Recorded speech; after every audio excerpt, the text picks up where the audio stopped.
السلام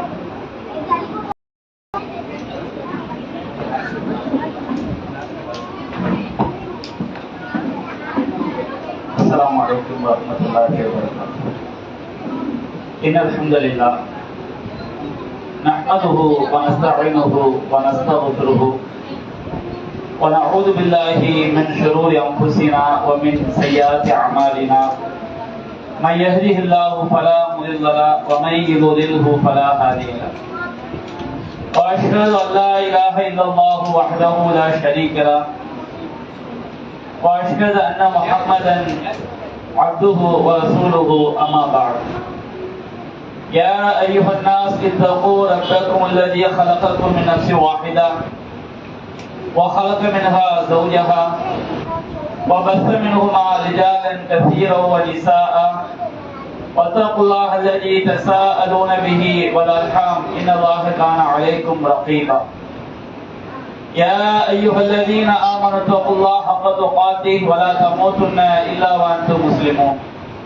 يا أيها الذين آمنوا اتقوا الله وقولوا قولا سديدا يصلح لكم أعمالكم ويغفر لكم ذنوبكم ومن يطع الله ورسوله فقد فاز فوزا عظيما. إن أصدق الحديث كتاب الله وخير الهدي هدي محمد وشر الأمور محدثاتها وكل محدثة بدعة وكل بدعة ضلالة وكل ضلالة في النار. அளவிலா அருளாளனும் நிகரிலா பேரன்புடையவனுமாகிய எல்லாம் வல்ல அல்லாஹுவின் திருப்பெயரால் ஆரம்பம் செய்கின்றேன். அந்த வல்லநாயனின் வற்றா பெருந்தருணை அல்லாஹுவின் இறுதி தூதரும் நம் உயிரினும் மேலான நபிகள் நாயகம் ஸல்லல்லாஹு அலைஹி வஸல்லம் அவர்களின் மீதும் அன்னாரின் வழிமுறையை நெறிதவறாமல் பின்பற்றிய உத்தம சத்திய சஹாபாக்கள் மீதும் அனைத்து முஸ்லிம்கள் மீதும் இந்த நிகழ்ச்சியிலே பங்கெடுத்திருக்கக்கூடிய நாம் அனைவரின் மீதும் என்றென்றும் நின்று நிலவட்டுமாறு. அன்பிற்குரிய தாய்மார்களே, சகோதரிகளே, அல்லாஹ்வுடைய மாபெரும் கிருபையினால் புளியங்குடி ஜின்னா நகர் கிளையின் சார்பாக ஏற்பாடு செய்யப்பட்டிருக்கக்கூடிய இந்த நிகழ்ச்சியிலே அழைப்பு பணியின் அவசியம் என்ற தலைப்பு எனக்கு தரப்பட்டிருக்கிறது. அழைப்பு பணி என்று இங்கே குறிப்பிடப்படுவது இன்றைக்கு பல்வேறு நோக்கங்களுக்காக மக்களை அழைக்கக்கூடிய பணிகளிலே நாம் ஈடுபடுகின்றோம். நம்முடைய வீட்டில் திருமண நிகழ்ச்சி வந்துவிடும் என்று சொன்னால் 2 மாதங்களுக்கு முன்பாகவே யார் யாரையெல்லாம் அழைக்க வேண்டும் என்று ஒரு லிஸ்டை நாம் தயார் செய்து ஒரு மாதத்திற்கு முன்பாகவே அழைக்க துவங்கி விடுவோம். என்னுடைய வீட்டு திருமணத்திற்கு நீங்கள் வர வேண்டும் என்று திருமணத்திற்காக நாம் மிக கால் கெடுக்க ஊராக அழைத்து அழைப்பு பணி செய்கிறோம். அதுபோன்று இன்னும் பல்வேறு நோக்கங்களுக்காக சில ஊர்களிலே ஒரு பெண் குழந்தை பருவ வயதை அடைந்து விட்டால் அதற்கென்று சடங்கு சம்பிரதாயங்களை, மார்க்கம் சொல்லாத சடங்கு சம்பிரதாயங்களை உருவாக்கி வைத்து அதற்காக பெரும் அழைப்பு பணியை செய்வார்கள். என்னுடைய மகள் வயதிற்கு வந்து விட்டால் நீங்கள் எல்லாம் வாருங்கள் என்று எல்லோரையும் அழைப்பார்கள். அந்த அழைப்பு பணியை பற்றி நாம் இங்கே பேச வரவில்லை. அதுபோன்று வீட்டில் சிறுவர்களுக்கு ஹத்னா செய்யும் பொழுது அதற்காக பெரும் கொண்ட கூட்டத்தை அழைப்பார்கள். மிகப்பெரிய அழைப்பு பணி அங்கே நடக்கும். அந்த அழைப்பு பணியை பற்றி இங்கே நாம் பேசுவதற்காக வரவில்லை. அது நாம் சொல்லாவிட்டாலும், சொன்னாலும் செய்யக்கூடாது என்று சொல்லாவிட்டாலும் ஊரில் அது மிக பயங்கரமாக நடைபெற்றுக் கொண்டுதான் இருக்கிறது. அதுபோன்று எங்காவது தர்கா கந்தூரி விழாவிற்கு அல்லது ஏதாவது ஒரு பொருட்காட்சி ஏற்பாடு செய்யப்பட்டு விட்டால் பெண்கள் எல்லாம் தங்கள் தோழிகளை அழைப்பார்கள். இந்த மாதிரி தென்காசியில பொருட்காட்சி போட்டிருக்கிறார்கள், திருநெல்வேலியில பொருட்காட்சி போட்டிருக்கிறாங்க, இந்த மாதிரி தான் வந்திருக்குதான், நாம போய் என்ன செய்வோம் பார்த்துட்டு வருவோம் சொல்லி பலரையும் அழைப்பு விடுத்துக் கொண்டு ஜோடியாக சென்று வருவார்கள், கூட்டமாக சென்று வருவார்கள். இதற்காக நாம் அழைப்பு விடுக்கின்றோம். உலகத்தில் எதற்கெல்லாம் அழைப்பு விடக்கூடிய செய்திகளை நாம் கேள்விப்படுகின்றோம். மனிதர்கள் பல்வேறு நோக்கங்களுக்காக பிற மக்களை அழைக்கிறார்கள். இளைஞர்கள் கூத்தடிப்பதற்காக, கும்மாளம் அடிப்பதற்காக, அதுபோன்று மது விருந்திலே அனைவரும் கூட்டாக சேர்ந்து மது அருந்துவதற்காக அழைப்பு விடுப்பார்கள். இளம் பெண்கள் அவர்கள் சில காரியங்களுக்காக அழைப்பு விடுப்பார்கள். குழந்தைகள் தங்களை போன்ற மற்ற சிறுவர்களை சில நோக்கங்களுக்காக அழைப்பு விடுப்பார்கள். இப்படி ஒவ்வொரு மனிதனும் மற்றவர்களை அழைத்துக் கொண்டேதான் இருக்கின்றார்கள். ஏதாவது ஒரு காரணத்தை முன்வைத்து நாம் மற்றவர்களை அழைத்துக் கொண்டேதான் இருக்கிறோம். அப்படி என்றால் இங்கு தரப்பட்டிருக்கக்கூடிய அழைப்பு பணியின் அவசியம் என்பதுடைய நோக்கம் என்ன? எந்த அழைப்பு பணியை பற்றி நாம் பேச போகிறோம்? நாம் பேசவிருக்கக்கூடிய அழைப்பு பணி எதுவென்று சொன்னால், எதில் உலகத்தில் உள்ள அதிகமான மனிதர்கள் கவனம் பெற்றிருக்கிறார்களோ, எந்த விஷயம் மிக மிக மிக மிக அவசியமானதோ, ஆனால் எதில் மனிதர்கள் கவனம் பெற்றிருக்கிறார்களோ அந்த அழைப்பு பணியை பற்றித்தான் நாம் இங்கே பேசவிருக்கின்றோம். அப்படி என்ன அவசியம்? உலகத்திலே எல்லாவற்றையும் விட மிக மிக அவசியமானது எது? அப்படி அவசியமானதாக இருக்கும் என்று சொன்னால் அதில் ஏன் அனைவரும் கவனம் செலுத்தாமல் இருக்கிறார்கள் என்ற ஒரு கேள்வி நம்முடைய சிந்தனையிலே எழலாம். ஆனால் அதுதான் உண்மை.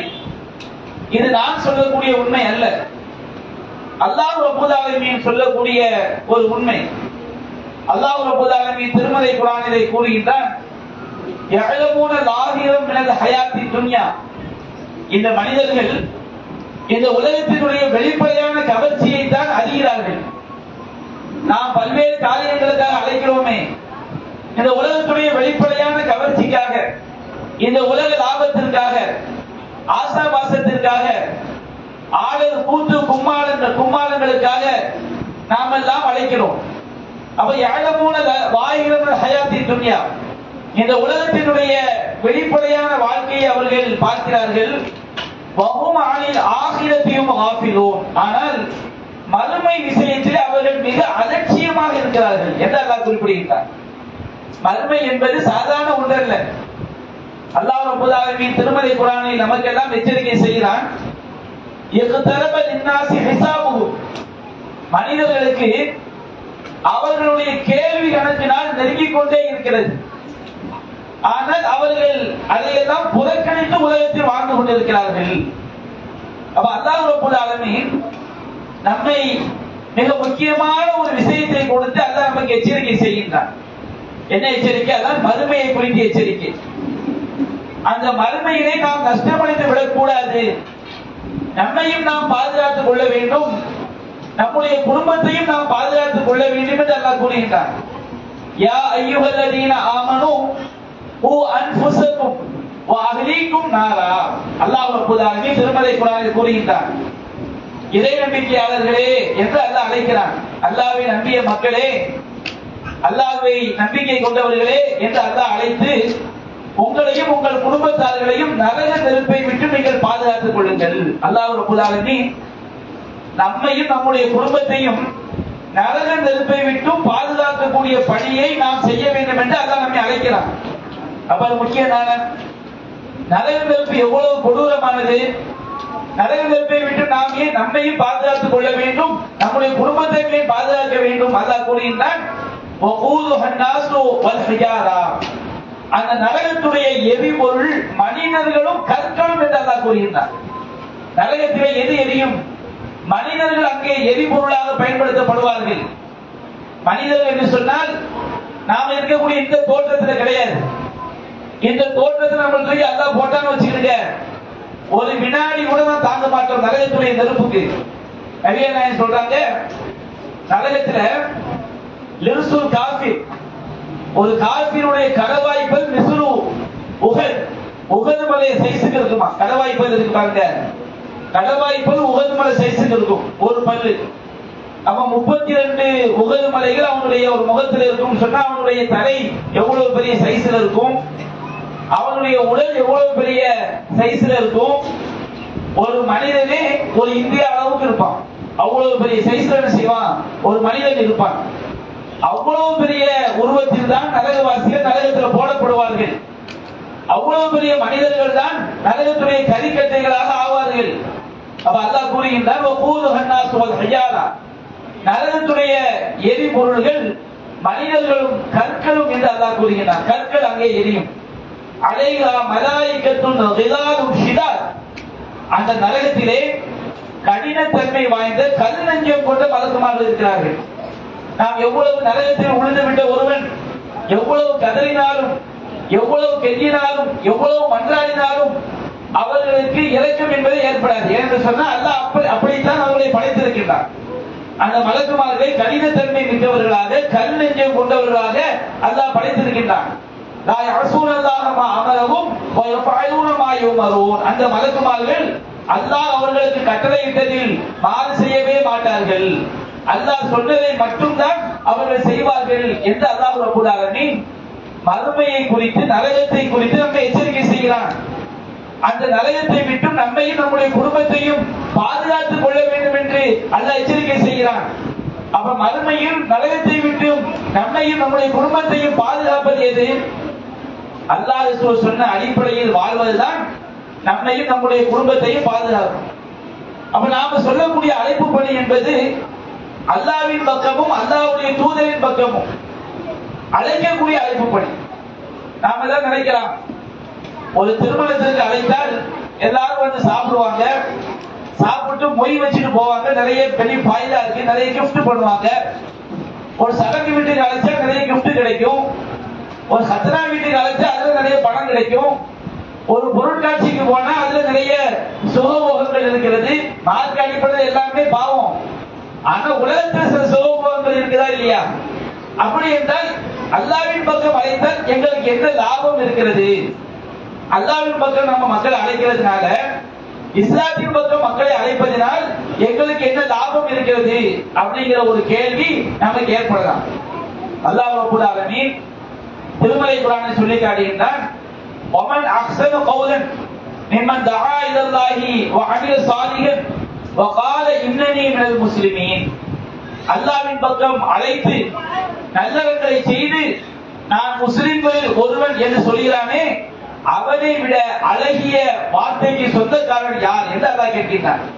நாம திருமணத்துக்கு அழைக்கக்கூடிய வார்த்தையை விட, வேறு எந்த காரியத்திற்கு அழைக்கக்கூடிய வார்த்தையை விட அல்லாஹ்வின் பக்கம் அழைக்கிறோம்.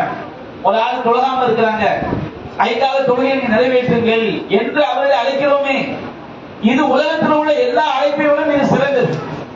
ஒருவர் ஒரு பாவம் செய்கிறார், இந்த பாவத்தை செய்யாதீங்க நம்ம அழைக்கிறோமே, இது உலகத்தில் எந்த காரியத்துக்கு நீங்க அழைக்கிறீங்களோ எல்லாவற்றையும் விட ஒருவர் செய்யக்கூடிய பாவத்தை விடுமாறு அழைப்பது சிறந்தது.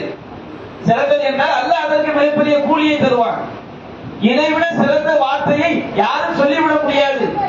ஒருவன் இணை வைக்கக்கூடிய ஒரு பாவத்தை செய்கிறான், இந்த பாவம் மார்க்கத்தில் தடுக்கப்பட்டது, இதை செய்யாதீர்கள் என்று நாம் அழைக்கிறோமே, இது மிகப்பெரிய உலகத்தில் உள்ள எல்லா அழைப்பையும் விடவும், நீங்க வேறு எந்த காரியத்திற்காக நீங்கள் அழைத்தாலும் அப்படிப்பட்ட எல்லா அழைப்பை விடவும், எல்லா வார்த்தைகளை விடவும் இதுதான் மிக சிறந்த வார்த்தை என்று அல்லாஹ் ரப்பல் ஆலமீன் கூறுகின்றார். அல்லாஹ்வின் பக்கம் எதுக்காக அழைத்தாலும் சரி, மிகப்பெரிய விஷயத்துக்காக அழைத்தாலும் சரி, சின்னஞ்சிறிய ஒரு விஷயத்துக்காக நீங்க அழைத்தாலும் சரி, பள்ளியாசல பயான் நடக்குது, உங்க தோழியை நீங்க கூப்பிடுறீங்க, உங்களுடைய தெரிந்த மக்களை அழைக்கிறீர்கள், பள்ளியில் மார்க்க சம்பந்தமான பயான் இருக்கிறது, வந்து கலந்து கொள்ளுங்கள் என்று நீங்கள் அழைத்தால், இந்த உலகத்திற்காக நீங்கள் எதற்கெல்லாம் அழைக்கிறீர்களோ அதை விட சிறந்த அழைப்பு இதுதான் என்று அல்லாஹ் கூறுகின்றார். ومن احسن قولا ممن دعا الى الله وعمل صالحا وقال انني من المسلمين. அல்லாஹ்வின் பக்கம் அழைத்து நல்லறங்களை செய்து நான் முஸ்லிம்களில் ஒருவன் என்று சொல்கிறானே, அவனை விட மிகச் சிறந்த அழைப்புக்குரியவன் யார் என்றால், மிகச் சிறந்த வார்த்தைக்குரியவன், மிகச் சிறந்த அழகிய சொல்லுக்குரியவன் யார் என்று அல்லாஹ் ரப்பல் ஆலமீன் கேட்கிறார். அப்போ உலகத்தில் எவ்வளவோ பேச்சாளர் இருக்கிறாங்க, அரசியல் கட்சி மேடைகளில் பேசக்கூடியவர்கள் இருக்கிறார்கள். சில பெண்கள் எல்லாம் டிவிகள்ல தோன்றி மார்க்கத்துக்கு மாற்றமான பேச்சுக்களை பேசக்கூடிய பெண்களை எல்லாம் பார்க்கிறோமா இல்லைங்களா? வீட்டுக்குள்ள டான்ஸ் ஆடி, கும்மாளம் அடித்து, சினிமா பாட்டுகளை பாடி, அதை இசையோடு கலந்து எல்லோரும் என்னை பார்த்து ரசிகர்கள் என்று வெளியிடக்கூடிய இஸ்லாமிய பெண்களை எல்லாம் கேள்விப்படுகின்றோம். அவர்கள் செய்யக்கூடிய கேடுகட்ட செயல்களை விட அல்லாஹ்வின் பக்கம் நாம் அழைக்கிறோமே, இந்த வார்த்தை தான் அல்லாஹ்விடத்தில் மிகப்பெரிய வார்த்தை. அல்லாஹ்விடத்தில் இதற்கு மேல ஒரு சிறந்த ஒரு அழைப்பு இல்லை என்று அல்லாஹ் ரப்பல் ஆலமீன் கூறுகின்றார். இரண்டாவது என்ன, நமக்கு கடமை பிற மக்களை அல்லாஹ்வை நோக்கி அழைப்பது ஒவ்வொரு ஆணுக்கும் கடமை, ஒவ்வொரு பெண்ணுக்கும் கடமை. நான் ஒவ்வொரு விஷயமாக உங்களுக்கு மார்க்கம் சொல்லக்கூடிய எண்ணற்ற விஷயங்கள் அழைப்பு பணி என்பது எவ்வளவு முக்கியமானது. இதை நாம இந்த அழைப்பு பணியை செய்யாமல் இருந்துவிட முடியாது. அல்லாஹ் ரப்பல் ஆலமீன் ஒவ்வொரு ஆணுக்கும் பெண்ணுக்கும் இந்த அழைப்பு பணியை அல்லாஹ் கட்டாய கடமையாக்கி இருக்கின்றார். அது எப்படி? ஆண்கள் அவர்கள் எப்படி வேண்டுமானாலும் எங்கு வேண்டுமானாலும் எந்த இடத்தில் வேண்டுமானாலும் அழைப்பு விடுக்கலாம். பெண்கள் நாங்கள் எப்படி செய்ய முடியும் என்ற ஒரு கேள்வி ஏற்படலாம். முதல்ல அல்லாஹ் எப்படி கட்டாய கடமையாக்கி இருக்கிறார் என்பதை தெரிந்து கொள்ள வேண்டும் அல்லவா? அல்லாஹ் சொல்கிறான், வல் மூமினூன வல் மூமினாத்து பஅதுஹும் அவுலியாஉ பஅத். அல்லாஹ்வை நம்பிக்கை கொண்ட ஆண்களும் அல்லாஹ்வை நம்பிக்கை கொண்ட பெண்களும் ஒருவருக்கொருவர் பாதுகாவலர்கள் என்று அல்லாஹ் கூறுகிறார். ஒரு ஆண் மற்ற ஆண்களை பாதுகாக்க வேண்டும். ஒரு பெண் பிற பெண்களை பாதுகாக்க வேண்டும். ஒரு பெண் மார்க்க அடிப்படையில் மார்க்கத்திற்கு மாற்றம் இல்லாத வகையில் எந்த ஆண்களை எல்லாம் பாதுகாக்க முடியுமோ அந்த ஆண்களை எல்லாம் பாதுகாக்க வேண்டும். ஒரு பெண்ணு தங்களுடைய கணவரை பாதுகாக்க வேண்டும். கணவரோட ஒரு பெண்ணு பேசுறதுக்கு என்ன தடை இருக்குது? ஒரு அந்நிய ஆண்களோடு பெண்கள் கலந்திருப்பது மார்க்கத்தில் தடை செய்யப்பட்டிருக்கிறது. கணவரோடு ஒரு பெண் பேசுவதற்கு தடை இருக்கிறதா? அண்ணன் தம்பிகளோடு பேசுவதற்கு மார்க்கத்தில் தடை இருக்கிறதா? பெற்ற மகன்களோடு பேசுவதற்கு ஒரு பெண்ணிற்கு தடை இருக்கிறதா? தாய்மாமன்மார்களோடு பேசுவதற்கு ஒரு பெண்ணுக்கு தடை இருக்கிறதா? பெண்ணுக்கு யாரெல்லாம் அவர்கள் திருமணம் செய்வதற்கு தடை செய்யப்பட்ட உறவுகளாக இருக்கிறார்களோ அத்தகைய ஆண்களோடு பேசுவதற்கு எந்த பெண்ணுக்கும் தடை கிடையாது. அப்ப மார்க்கம் என்ன சொல்கிறது? ஒவ்வொரு முஸ்லிமான அல்லாஹ்வை நம்பிக்கை கொண்ட ஆணும் அல்லாஹ்வை நம்பிக்கை கொண்ட பெண்களும் ஒருவருக்கொருவர் பாதுகாவலர்கள். பாதுகாவலர்கள் என்ன? நாம் எதை ஒன்று பாதுகாக்க போகிறோம்? அல்லாஹ் கூறுகிறான், பாதுகாவலர் என்று அல்லாஹ் சொல்வது இந்த அழைப்பு பணியை தான். يأمرون بالمعروف وينهون عن المنكر ويقيمون الصلاة ويؤتون الزكاة ويطيعون الله ورسوله أولئك سيرحمهم الله. அல்லாஹ் கூறுகிறான், அவர்கள் பாதுகாவலர் என்றால் யார் தெரியுமா? முதலாவது அல்லாஹ் சொல்கின்றான், يأمرون بالمعروف, அவர்கள் நன்மையை ஏவுவார்கள். وينهون عن المنكر, தீமையை தடுப்பார்கள். நாம் அல்லாஹ் எவைற்றையெல்லாம் நன்மை என்று சொல்லி இருக்கிறானோ அந்த நன்மை நாம் எடுத்து சொல்றோம். பாருங்க, எடுத்து சொன்னால் நீங்கள் மற்றவர்களை பாதுகாக்கிறீர்கள், நரகத்தை விட்டு பாதுகாக்கிறீர்கள். இந்த உலகத்துல நரகத்தை விட்டு பாதுகாக்கிறதை விட மிகப்பெரிய ஒரு பாதுகாப்பை இந்த உலகத்திலும் மறு உலகத்திலும் யாரும் செய்துவிட முடியாது. நீங்க ஒரு ஆள் ஏதாவது ஒரு பொருளை சாப்பிட்டால் நோய் ஏற்பட்டு விடும் என்று அதை மட்டும் தடுக்கிறீர்கள். நம்ம தடுத்ததுனால அவர் கியாமத் நாள் வரைக்கும் உயிரோடு இருக்க போயிறாரா? ஒரு காசு பணத்தை எங்கேயாவது போட்டா ஏமாந்துருவோம்னு சொல்லி அதை விட்டு தடுக்கிறீர்கள். தடுக்க ஒரு தப்பு கிடையாது. நாம தடுத்ததுனால அந்த காசு கூட அவரை கடைசி வரை காப்பாற்ற போகிறதா? அப்படி கிடையாது. நாம் என்னதான் உலகத்துல அமித்ஷா போன்ற நரேந்திர மோடி அமித்ஷா தண்ணி குடிக்கிறாங்க. 1 லிட்டர் தண்ணி 800 ரூபாயா? அவங்க டெய்லி குடிக்கக்கூடிய தண்ணி இருக்கு பாருங்க, 1 லிட்டர் தண்ணீர் 800 ரூபாயா? இந்த 800 ரூபாய் தண்ணியை குடிச்சாலும் அவங்க எத்தனை வருஷத்துல உலகத்துல வாழ்ந்துட போறாங்க? அவங்க நோய் என்னைக்காவது ஒரு நாள் எல்லாரும் மௌத்தா போறதும் போறோம். இந்த உலகத்துல யாருக்கும் நிரந்தரம் கிடையாது. எத்தனை மாடி வீடு கட்டினாலும் அந்த வீடு அவர்களை பாதுகாத்து விடுமா? ஐநமா தற்கூட எதிர்க்கும் போது நீங்கள் எங்கிருந்தாலும் மரணம் உங்களை வந்தடைந்தே தீரும். நீங்கள் இரும்பு கோட்டைகளுக்குள் இருந்தாலும் சரி, எங்க இருந்தாலும் நாம் செத்துதான் ஆகணும். எவ்வளவு உயர்ந்த சாப்பாட்டை சாப்பிட்டாலும், எவ்வளவு உயர்ந்த ஆடைகளை அணிந்தாலும், எவ்வளவு பெரிய பாதுகாப்பிலே இருந்தாலும் அந்த பாதுகாப்பெல்லாம் இந்த உலகத்தில் அற்பமானதுதான். எதுவும் நம்ம இந்த உலகத்தில் நிரந்தரமாக வாழ வைக்காது.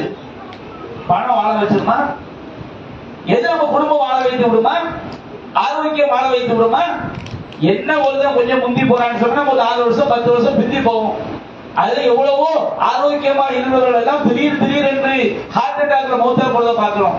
டெய்லி வாக்கிங் போவாரு, ரொம்ப பக்குவமா சாப்பிடுவாரு, ரொம்ப பேணுதலா இருப்பாரு, எந்த கறி இறைச்சியை தொட்டு கூட பார்க்க மாட்டாரு. என்ன ஆச்சுப்பா, 40 வயசுல ஹார்ட் அட்டாக்ல போயிட்டாரு. அதுக்காக வாக்கிங் போக கூட நான் சொல்லல, பேணுதலாக இருக்க கூட சொல்லவில்லை. என்னத்து நாம இந்த உலகத்துல இருந்தாலும் கவனமா இருந்தால் அது நம்ம நிரந்தர பாதுகாப்பை வழங்காது. ஆனா இந்த அழைப்பு பணி இருக்கு பாருங்க, இந்த உலகத்தை நம்மளை பாதுகாக்கும், மறுமையிலும் நம்மை பாதுகாக்கும். அது அல்லாஹ் சொல்லியிருந்தான், அல்லாஹ்வின் நம்பிக்கை கொண்ட ஆண்களும் அல்லாஹ்வின் நம்பிக்கை கொண்ட பெண்களும் ஒருவருக்கு ஒருவர் பாதுகாவலர்கள். அவர்கள் நன்மை ஏவுவார்கள், தீமையான காரியங்களை விட்டு தடுப்பார்கள். யுகீமுன ஸலாத், தொழுகையை நிலைநாட்டுவார்கள், ஜகாத்தை நிறைவேற்றுவார்கள், அல்லாஹ்வுக்கும் அல்லாஹ்வுடைய தூதருக்கும் கட்டுப்படுவார்கள். உலாயிக ஸயர்ஹமுஹுமுல்லாஹ், இவர்களுக்கு தான் அல்லாஹ் அருள் புரிவான் என்று அல்லாஹ் சொல்லி காட்டுகிறார்.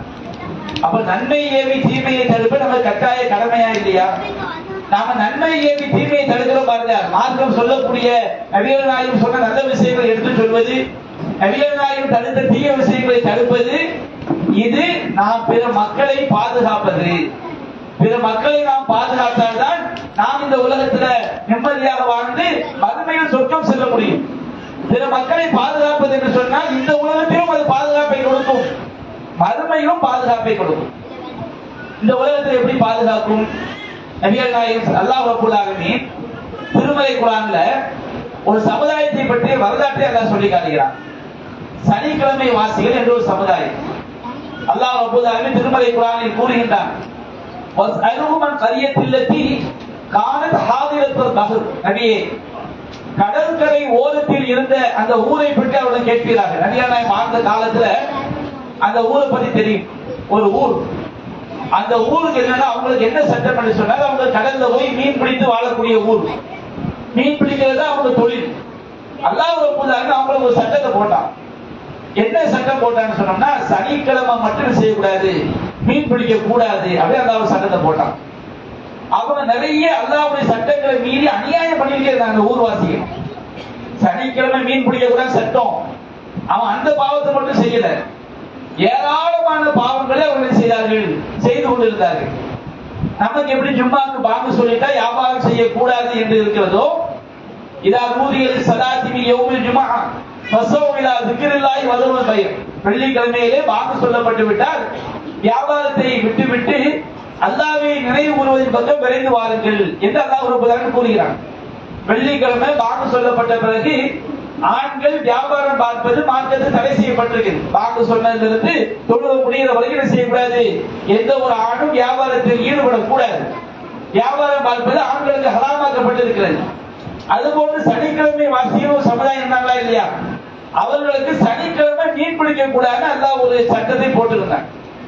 அந்த மக்கள் அல்லாஹ் தடுத்த ஏராளமான பாவங்களை என்ன செய்யறாங்க, ஏராளமான பாவங்களை செய்யக்கூடிய மக்களாக அந்த சனிக்கிழமை வாசிகள் இருக்கிறாங்க.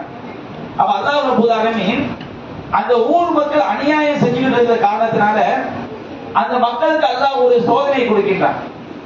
என்ன அல்லாஹ் சோதனை கொடுக்கிறான்னு சொன்னா, இது தல்தீகும் ஷைத்தானும் யௌம சபுதியும் சூர அனி. அல்லாஹ் சனிக்கிழமை மீன் பிடிக்க கூட அல்லாஹ் தடுத்துட்டான். ஆனா தடுத்து விட்டு அல்லாஹ் எப்படி சோதிக்கிறான்னு சொன்னோம்னா, சனிக்கிழமை மீன் பிடிக்க போகாம இருப்பாங்களா இல்லையா, அப்ப எல்லா மீனும் தலையை நீட்டிக்கிட்டு மேல நிக்க வருது. எல்லா மீனும் மற்ற நாட்கள்ல கூட ஒரு மீன் கூட வலையில மாட்ட மாட்டேங்குது. சனிக்கிழமை மட்டும் அப்படி போய் கடற்கரை போய் பார்த்தோம்னா இப்படி கையிட்டு மீனை கொத்து அழுதுதான் போடுது. எல்லா மீன்களுமே தலையை நீட்டி கொண்டு மேல வருது. நம்ம மீன் பிடிக்க தொழில் பண்றவங்க எப்படி யோசிச்சு பாருங்க.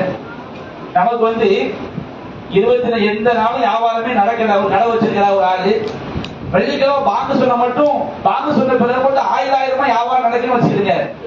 நம்ம மனதில் யோசித்து பாருங்க, கடையை கூட்டிட்டு போவோமா? அல்லாஹ் வியாபாரத்தை தடுத்து இருக்கிறான். அப்ப பார்த்து 1000 வரும். ஒரு நாள் செஞ்சா என்ன, 2 நாள் செஞ்சா என்ன, 1000 வருது, லட்சமா வருது. இதே மனநிலை அந்த மக்களுக்கு. சனிக்கிழமை பார்த்தா மீன் அடிச்சது அப்படியே தலையை நீட்டி கொண்டு வருகிறது. கையிட்டு அள்ளினாலே நிறைய அள்ளி விடலாம் போடுறது. ஆனால் சனிக்கிழமை அல்லாஹ் நாட்கள்ல ஒரு மீன் கூட வர்றது கிடையாது. சனிக்கிழமைக்கு மீன் பயங்கரமா ரொம்ப அள்ளி அள்ளி வருது, தலையை நீட்டிக்கிட்டு வெளியே வருது.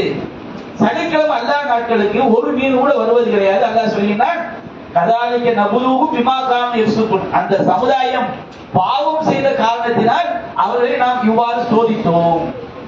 அவங்க என்ன செஞ்சாங்க, ஆகா என்னடா அல்லாஹ் சனிக்கிழமை மீன் பிடிக்க கூடாதுன்னு சொன்னா, சனிக்கிழமை தான் மீன் கூட்டமா தலையை நீருக்கு தண்ணிக்கு மேல வந்து, சனிக்கிழமை அல்லாஹ் நாட்கள் என்ன செய்து மீன் வர்றதே கிடையாது அப்படின்னு சொல்லி அந்த ஊர் மக்கள் அந்த மீனுக்கு மேல ஆசைப்பட்டு சனிக்கிழமை மீன் பிடிக்க இறங்கிடுறாங்க. அல்லாஹ்வுடைய சட்டத்தை செஞ்சிடறாங்க, மீறி விடுகிறார்கள். அப்போ ஒரு ஊர்ல ஒரு கூட்டம் அல்லாஹ்வுடைய சட்டத்தை மீறி போறாங்க. அப்ப இன்னொரு கூட்டம் என்ன செய்யறாங்க, அவங்கள போய் அழைப்பு பண்ணி விடுக்கிறாங்க. சனிக்கிழமை மீன் பிடிக்க போகாதீங்க, சனிக்கிழமை மட்டும் மீன் வருது, மற்ற நாளைக்கு வர மாட்டேங்குதுன்னா நீங்க செய்த அநியாயத்தினால அல்லாஹ் உங்களை சோதிக்கிறான். அதான் அல்லாஹ் சொல்றான், கதாலிக்க நபுலுகு பிமாகாம் யஃபுகுன். அவங்க ஏராளமான அநியாயம் பண்ணிக்கிட்டு இருந்தாங்க. அந்த அநியாயத்தின் காரணமாக, பாவங்களின் காரணமாக அல்லாஹ் சோதிக்கிறான். இந்த மக்களுக்கு புரியல, ரப்பு நம்மளை சோதிக்கிறாங்கிறது புரியல. ஒரு மீனுக்கு தெரியுமா, ஒரு தூண்டில ஒரு புழுவை மாட்டி உள்ள போடும்போது நம்ம அந்த புழுவை கடிச்சா நம்ம அந்த முள்ளு தொண்டக்குழியில குத்தி நாம வெளியே குணமா பெறுவது தெரியுமா? அதுதான் நமக்கு பெரிய ரிசல்ட் கிடைக்கும் சொல்லி அதை போய் மீன் கவ்வும், அந்த முள்ளு தொண்டையில மாட்டி அது என்ன செய்யும், அது மற்றவங்களுக்கு உணவாயிரும். நாம மனிதர்கள் என்ன செய்யறோம், அல்லாஹ்வுடைய சட்டங்களை மறந்து, அல்லாஹ்வுடைய கட்டளைகளை மறந்து, இந்த உலகம் தான் நமக்கு வாழ்க்கை, இந்த உலகத்தை விட்டு நமக்கு ஒண்ணும் கிடையாதுன்னு சொல்லி நாம இந்த உலகத்துடைய சோகபோகத்துல மூழ்கி பாவங்களை மூழ்கிடுறோமா, அந்த பாவங்கள் நம்ம எங்க கொண்டு போய் சேர்த்துரும், அண்மையில நரகத்துல போய் சேர்த்துரும். அப்ப அந்த சனிக்கிழமை வாசிகள் அல்லாஹ்வுடைய சட்டத்தை மீறி சனிக்கிழமை மீன் பிடிக்க போயிடுறாங்க. மீன் பிடிக்க போனா அந்த ஊர்ல நல்ல மக்கள் கொஞ்சம் இருக்கிறாங்க. அவங்க அந்த மக்களுக்கு போய் சொல்றாங்க, இந்த மாதிரி அநியாயம் பண்ணாதீங்க, பாவம் செய்யக்கூடாது, அல்லாஹ் தடுத்து இருக்கிறான், நமக்கு மதுமைன்னு ஒண்ணு இருக்குது, இந்த உலகத்துல அல்லாஹ்வுடைய வேதனை வந்துட்டா அந்த உலகத்துல நம்ம வாழ்க்கை நாசமாயிரும் அப்படி எவ்வளவோ எடுத்து சொல்றாங்க. அப்ப அப்படி சொல்லும் போது ஒரு கூட்டம் நல்லதை போய் சொல்றாங்களா இல்லையா, ஒரு கூட்டம் நல்லதை போய் சொல்லும் போது இன்னொரு கூட்டம் இருக்காங்க, அவங்க யாருன்னு சொன்னோம்னா பாவமும் செய்யல, தீமை செய்யறவங்க தடுக்கவும் இல்லை, நான் என் வீட்டுக்குள்ள உட்கார்ந்துக்கிறேன். அந்த அவங்க சனிக்கிழமை மீன் பிடிக்கவும் போகல. சரி, ஒரு கூட்டம் போய் தீமை செய்யறவங்க தடுக்கிறாங்களா இல்லையா, என் பார்த்து பாவம் செய்றீங்க, அவங்களை பார்த்து இவங்க திட்டுறாங்க. இந்த காலத்து உம்மத்து மினுகு, அந்த ஊர்ல இன்னொரு கூட்டம் இருந்தார்கள். அவங்க சொன்னாங்க, ஒரு கூட்டம் மீன் பிடிக்க போறாங்க, இன்னொரு கூட்டம் அவங்கள்ட்ட போய் சொல்றாங்க, அல்லாஹ்வுடைய சட்டத்தை மீறா இருக்கேப்பா, இது பாவம், நம்மளை அழிச்சுன்னு சொல்லும் போது மூணாவது ஒரு கூட்டம் இருக்கிறாங்க. அவங்க என்ன செய்யறாங்கன்னா, இந்த நன்மை ஏவல தீமை தடுக்க போறாங்களா இல்ல, இந்த மக்களை பார்த்து அவங்க கேட்கிறாங்க, லிம தஅய்யூன கௌமன் வல்லாஹு முஹ்லிகுஹும் அவ் முஅஸிபுஹும் அஸாபன் ஷதீதா. நீங்க அந்த கூட்டம் வரம்பு மீறி மீன் பிடிக்க போறான், அல்லாஹ் அவனை அழிக்க போறான், அல்லது அவங்களுக்கு கடுமையான வேதனை கூட அல்லாஹ் தண்டிக்க போறான், அந்த கூட்டத்தில் நீங்க ஏன் போய் உபதேசம் பண்றீங்க அப்படின்னு கேட்கிறாங்க. இப்ப நம்ம ஒரு மௌலூது மோதுறாங்க. மௌலூது என்பது பயங்கரமான இணை வைப்பு வரிகள் நிறைந்த பாவம் சொன்னாங்களா இல்லையா, நாம அல்லாஹ்ட்ட தான் பாவம் மன்னிப்பு கேட்கும் நபியெல்லாம் சொல்லி தந்துட்டாங்க. அல்லாஹ் தவிர மற்றவங்க பாவத்தை மன்னிப்பாங்க நம்பிட்டும் வச்சிருங்க, நம்ம அல்லாஹ் இணை வச்சவங்க ஆயிரும். குர்ஆன் அல்லாஹ் சொல்லினா உமை யகுஃபிரு துனூப இல்லல்லாஹ், அல்லாஹ்வை தவிர பாவங்களை மன்னிப்பவர் யார் கேட்கிற அல்லாஹ் ரப்பல் ஆலமீன், அல்லாஹ் ஒருவன் தான் பாவத்தை மன்னிக்க முடியும். அப்படி நாம நம்பினா மட்டும்தான் நாம முஸ்லிம். அல்லாஹ் நம்பினவங்க, அல்லாஹ்வை தவிர மற்றவங்க பாவத்தை மன்னிப்பாங்க, அல்லாஹ்வை தவிர மற்றவங்களுக்கு துவா கேட்கலாம் அப்படி நாம நினைச்சிட்டோம் வச்சிருங்க, நம்பிட்டோம் வச்சிருங்க, நம்ம காசில் ஆயிரும். நபிகள் சொன்னாங்க, அது துவா ஹுவல் இபாதா, துவா கேட்கிறது வணக்கம், வணக்கத்திற்குரியவன் யாரு, அல்லாஹ் மட்டும்தான் வணக்கத்திற்குரியவன். கியாமத் நாள் வரைக்கும் நாம அழைத்த துவா செஞ்சாலும் சரி, அல்லாஹ்வை தவிர வேற யாராலையும் துவாவை கேட்க முடியாது. அப்ப இந்த மௌலூதுங்கிறது என்ன, நபிகள் நாயகம் அல்லாஹ்ட்ட மட்டும் கேட்கணும்னு சொன்னாங்க. கிறிஸ்தவ சமுதாயம் எப்படி ஈசா நபிய அல்லாஹ்வுடைய தூதரா இருந்தவங்க அல்லாஹ் கடவுளாக்குனாங்களோ, யூத சமுதாயம் எப்படி உசைர் அலைஹிஸ்ஸலாம் நல்லடியார அல்லாஹ்வுடைய மகன் அப்படின்னு சொன்னாங்களோ, அது மாதிரி இந்த மௌலூத் என்ன செய்யுது தெரியுமா, நபிகள் நாயகம் ஸல்லல்லாஹு அலைஹி வஸல்லம் கிட்ட அல்லாஹ்வுடைய துஆ கேட்கிற மாதிரி துஆ கேட்கிறதா மௌலூதுங்கிறது. இப்ப நம்ம சொல்றோம், இந்த மௌலூதெல்லாம் ஓதாதீங்க, இது பயங்கரமான இணை வைத்தல், இதை செஞ்சோம்னா நாளைக்கு நாம நரகத்துக்கு போயிடுவோம். நபிகள் நாயகம் நமக்கு எந்த மார்க்கத்தை சொல்லி தந்தாங்களோ அந்த மார்க்கத்துல நம்ம மௌலிது கிடையாது சொல்லும் போது ஒரு கூட நமக்கு என்ன சொல்லுவாங்க தெரியுமா, அவன் ஓதுறவன் ஓதிட்டு போறான், உங்களுக்கு என்ன வந்துச்சு, நீங்க எதுக்கு அதை போய் தப்புன்னு சொல்றீங்க அப்படின்னு கேட்பாங்க. அந்த மாதிரி ஒரு கூட்டம் என்ன கேட்டாங்கன்னு சொன்னோம்னா, ஒரு கூட்டம் போய் பாவம் செய்யறாங்க, இன்னொரு கூட்டம் அதை போய் தடுக்க போறாங்க. அவங்கள பார்த்து தண்டும் செய்யாத ஒரு கூட்டம் இருக்கிறாங்க. அவங்க பாவத்துக்கும் செய்யல, நன்மை ஏவி தீமையை தடுக்கவும் இல்லை. அவங்க என்ன செய்யறாங்கன்னா நன்மை ஏவி தீமையை தடுக்கிற மக்களை பார்த்து நீங்க போய் அவங்களுக்கு பயான் பண்றீங்க, அவங்க பாவம் செஞ்சு நாசமா போறாங்க, அது அல்ல அவங்களை மறுமையை தண்டிக்க போறான், நீங்க எதுக்கு போய் இப்ப சொல்றீங்க அப்படின்னு கேட்கிறாங்க. அப்ப அந்த மக்கள் சொன்னாங்க, நன்மை ஏவி தீமையை தடுக்கக்கூடியவங்க சொன்னாங்க, அதுவும் மகதிரத்தில் இல்லாத பிடிக்கும், நாளைக்கு அல்லாத போய் காரணம் சொல்றதுக்கு இருக்கும், அல்லாவும் எத்தவும் அவங்க திருந்த கூட செய்யலாம். நமக்கு ரெண்டு, நம்ம மக்களை வந்து நன்மையின் பக்கம் அழைக்கும் போது நமக்கு ரெண்டு சான்ஸ். இப்போ உங்க பக்கத்து வீட்டுல ஒரு ஆள் பாவம் பண்ணிக்கிட்டே இருக்காங்க, நீங்க பாவத்தை சொல்லாமலே இருக்கிறீங்க வச்சுக்கிடுங்க, நாளைக்கு அவன் போய் அல்லாட்ட சொல்லுவான், அல்லது அந்த பெண்மணி போய் அல்லாட்ட சொல்லுவாங்க, இறைவா எங்க பக்கத்து வீட்டுல ஆமினா இருக்காங்க, ஆயிஷா இருக்காங்க, இவங்கெல்லாம் அது பாவம் அவங்களுக்கு தெரியும், ஆனா அவங்க ஒரு வார்த்தை கூட எங்களுக்கு சொல்றதுன்னு அல்லாட்ட சொன்னான்னு வச்சுக்கிங்க, அது நியாயமா இருந்ததுன்னு வச்சுக்கிங்க, அதான் நம்ம தண்டிப்போம். நம்ம ஒரு பாவத்தை தெரிஞ்சு நம்ம மற்றவங்களுக்கு சொல்லாம இருந்தோம் சொன்னோம்னா, சொல்லவே முடிய சொல்ற சக்தியே இல்ல, சொன்னாலும் நம்ம தாங்க முடியாத பிரச்சனை வந்துடும், அப்ப அல்லாஹ் நம்ம கண்டிக்க மாட்டான். சொல்றதுக்கு சக்தி இருக்கிறது, சொல்ல முடியும், சொல்ல முடிஞ்சும் நாம ஒரு தீமையை தடுக்காம இருந்தா வச்சுருங்க, நாளைக்கு அல்லாஹ் நம்மளை புரிஞ்சு நரகத்துல போடுவோம். நீ ஏன் சொல், என்னுடைய மார்க்கத்தை நீ ஏன் சொல்லல, இன்னல்லதீன யக்துமூன மா அன்ஸல்னா மினல் பையினாத்தி வல் ஹுதா மின் பஅதி மா பையன்னாஹு லின்னாஸி ஃபில் கிதாப், எவர்கள் நாம் இறக்கி வைத்த தெளிவான சான்றுகளையும் நேர்வழியையும் மறைக்கிறார்களோ, மின் பஅதி மா பையன்னாஹு லின்னாஸி ஃபில் கிதாப், வேதத்துல நாம் மக்களுக்காக தெளிவுபடுத்திய பிறகு வேதத்துல படிக்கிறாங்க, இது மக்களுக்கு சொல்ல வேண்டியது என்று வேதத்துல படிச்சு நேர்வழியை தெரிந்த பிறகு, ஆதாரங்களை தெரிந்த பிறகு எவர்கள் மறைக்கிறார்களோ, உலாயிகை எதிராகவும் உள்ளாவோ, அவர்கள் மீது அல்லாவும் மலக்குமார்களும் எல்லா மனிதர் உலாயிக அலைஹிம் ரஹ்மத்துல்லாஹி வல் மலாயிகத்தி வன்னாஸி அஜ்மஈன், அவர்கள் மீது அல்லாஹ்வுடைய சாபமும் மலக்குமார்களுடைய சாபமும் எல்லா மக்களுடைய சாபமும் நமக்கு உண்டாகும். இப்ப நமக்கு ஒரு மார்க்கெட்ல ஒரு விஷயம் மக்கள் தெரியுது, ஒரு விஷயம் பாவம் தெரியுது, நாம அதை விளங்கிக்கிட்டு வேற ஒரு நோக்கத்துக்கு அவங்களுக்கு போய் சொன்னா நம்ம வந்து லாபங்கள் நமக்கு கிடைக்காது, துணியா நமக்கு முக்கியமாயிடும் வச்சு நம்ம சொல்லாம மறைச்சிட்டோம், நாளைக்கு அல்லாஹ்ட்ட போய் தப்பிக்க முடியுமா? தப்பிக்க முடியாது. அவங்க மேல அல்லாஹ்வுடைய சாபம் உண்டாகும், மலக்குமாருடைய சாபம் உண்டாகும், உலகத்துல உள்ள நல்ல மனிதர்கள் அனைவருடைய சாபமும் அவங்க மேல உண்டாகும். நம்ம அல்லாஹ்வுடைய மார்க்கத்தை மறைச்சா அப்படி அழைப்புப்படி எவ்வளவு முக்கியம் பாருங்க. அல்லாஹ்வுடைய சாபத்திலிருந்து மலக்குமாருடைய சாபத்திலிருந்து உலகத்தில் உள்ள எல்லா நல்ல மனிதர்களுடைய சாபத்திலிருந்து நம்மை பாதுகாக்க அழைப்பு பண்ணி, யாரெல்லாம் அழைப்பு பண்ணி செய்யாம இருக்கிறாங்களோ, மார்க்கத்தை படிச்சுட்டு அதை மறைக்கிறாங்களோ, குரானை மறைக்க அவனுக்கு தெரிய ஹக்குன்னு, ஆனா குரானை மறைக்கிறான், சத்தியத்தை சொல்லாம இருக்கிறான், சொல்லக்கூடிய தகுதி அவனுக்கு இருக்குது, எதற்காக சொல்லாமல் இருக்கிறான்? இந்த உலகத்துடைய லாபத்திற்காக சொல்லாமல் இருக்கிறான், இந்த உலகத்துல அவனுக்கு கிடைக்க வேண்டிய சுகபோகத்திற்காக சொல்லாமல் இருக்கிறான். அப்படி சொல்லாமல் இருந்தால் அல்லாஹ்வுடைய சாபம் மேல உண்டாகும், மலக்குமாருடைய சாபம் உண்டாகும், எல்லா நல்ல மக்களுடைய சாபம் உண்டாகும். அப்ப அந்த மக்கள் சொல்றாங்க, நாங்க எதுக்கு இந்த மக்களுக்கு போய் மார்க்கத்தை சொல்றோம்னு சொன்னோம்னா, நாளைக்கு அல்லாஹ் கிட்ட நாங்க காரணமா சொல்லுவோம், அவங்க எங்களை பத்தி முறையிடுவாங்க, இறைவா எங்க பக்கத்து வீட்டுல தான் இருந்தான், எங்க தெரிஞ்சதான் இருந்தாங்க, ஆனா எங்களுக்கு மார்க்கத்தை சொல்லவே இல்லை அப்படின்னு சொல்லும் போது நாம அல்லாஹ்கிட்ட இறைவா நான் சொல்லிட்டோம், இந்த மாதிரி பள்ளியாசல்ல ஒரு மீட்டிங் போட்டாங்க, மைக்ல திரும்ப அழைச்சாங்க, வால் போஸ்ட் விட்டாங்க, நான் என் தோழியை கூப்பிட்டேன், ஆனா அவங்க தான் வரல, அல்லாஹ் தப்பிச்சிடலாம். அல்லது அல்லாஹ்வும் எத்தக்கும், நம்ம அவங்கள போய் நன்மையான காரியம் சொல்லும் போது அவர்கள் தங்களை தற்காத்துக் கொள்வாங்க நரகத்தை விட்டு, அல்லாஹ் பயந்து வாழக்கூடிய மக்களாகவும் ஆயிடுறாங்க. அப்ப நாம நன்மையை தீமையை தடுக்கும் பொழுது ரெண்டு நன்மை நமக்கு இருக்கு. ஒண்ணு, அவன் திருந்ததுன்னு வச்சுக்கிடுங்க, நாம அல்லாஹ் தப்பிச்சுக்கலாம், யாரெல்லாம் நான் சொன்னேன் அவன் கேட்கல, அல்லது அவன் திருந்திட்டான்னு வச்சுக்கிடுங்க, அவங்க நரகத்தை விட்டு பாதுகாக்கிறாங்க, அது நமக்கு நிறைய நன்மைகள் பின்னாடி சொல்றேன்.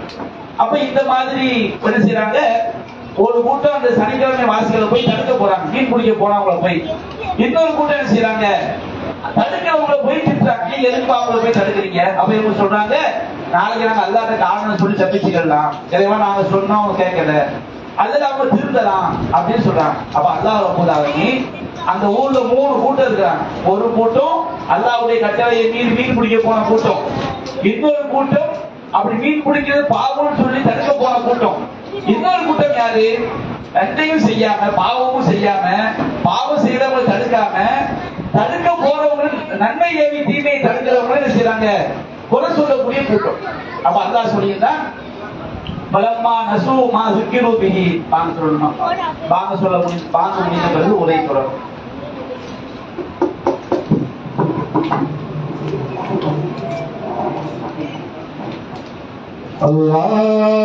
அல்லாஹு அக்பர் அல்லாஹு அக்பர் அல்லாஹு அக்பர் அல்லாஹு அக்பர் அஷ்ஹது அன் லா இலாஹ இல்லல்லாஹ்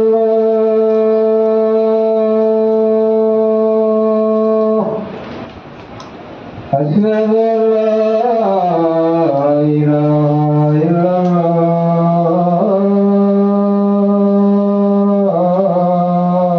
இல்லல்லாஹ் அஷ்ஹது அன்ன முஹம்மதர்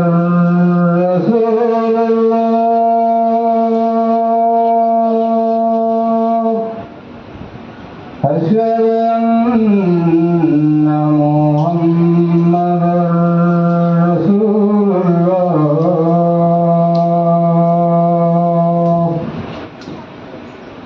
حي على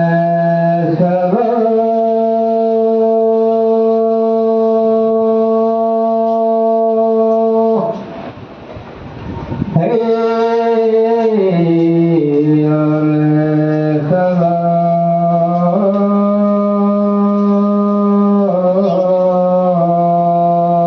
الفلاح حي على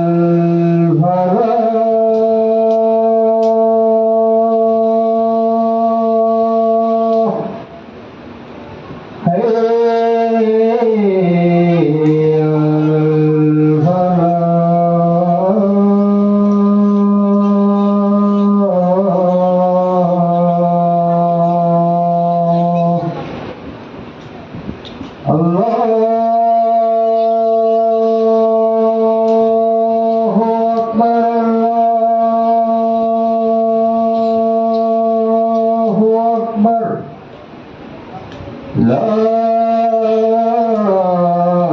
إله إلا الله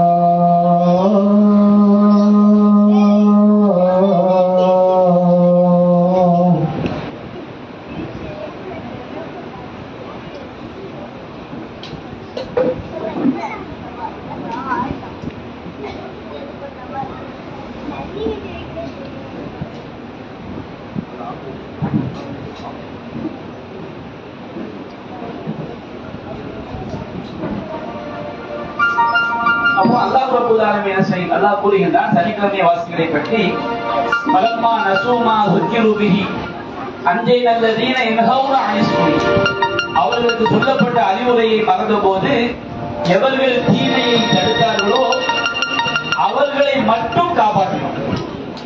பஹத் நல்லதீன தலமு பிஅதாபி பைஸ் பிமா கானூ யஃப்ஸுகூன், அநியாயக்காரர்களை அவர்கள் பாவம் செய்த காரணத்தினால் இழிவான வேதனையை கொண்டு அவர்களை பிடித்தோம். அல்லாஹ் ரப்பல் ஆலமீன் சனிக்கிழமை வாசிகளை பன்றிகளாகவும் குரங்குகளாகவும் அல்லாஹ் செய்தான், மாற்றினான். கூனோ கிரதத்தன் ஹாசி, நீங்கள் இழிவடைந்த குரங்குகளாக மாறிவிடுங்கள் என்று அல்லாஹ் சொன்னார்.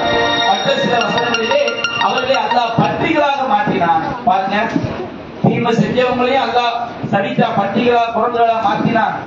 அதே போன்று தீமையை தடுக்காதவர்களையும் அல்லாஹ் பன்றிகளாக குரங்குகளாக மாற்றினான்.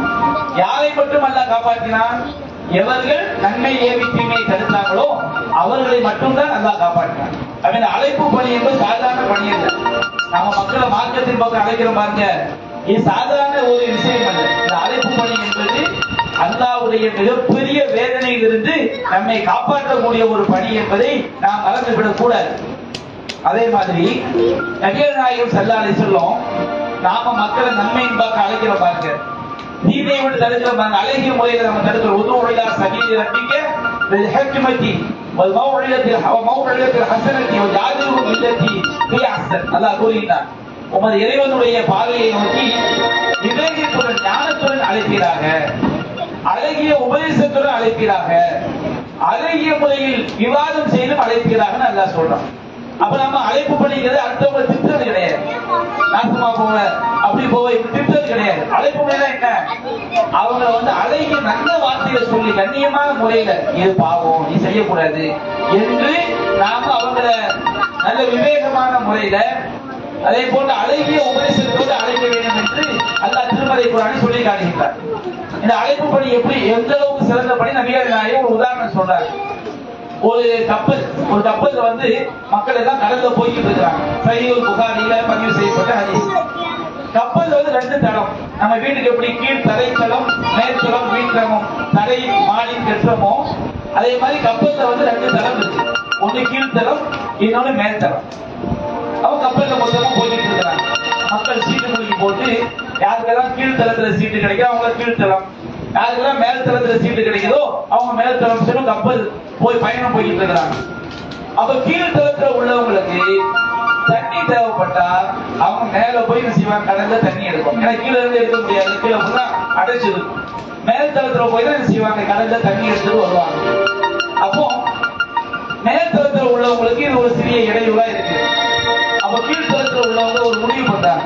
என்ன முடிவு பண்ணாங்க சொன்னோம்னா, நம்ம மேல போறது ரொம்ப சிரமமா நமக்கு இருக்குது, நாம என்ன செய்வோம், நம்ம கீழ்த்தளத்துல கப்பல்ல சைடுல ஒரு ஓட்டையை போட்டு தண்ணி எடுத்துக்கிடுவோம்.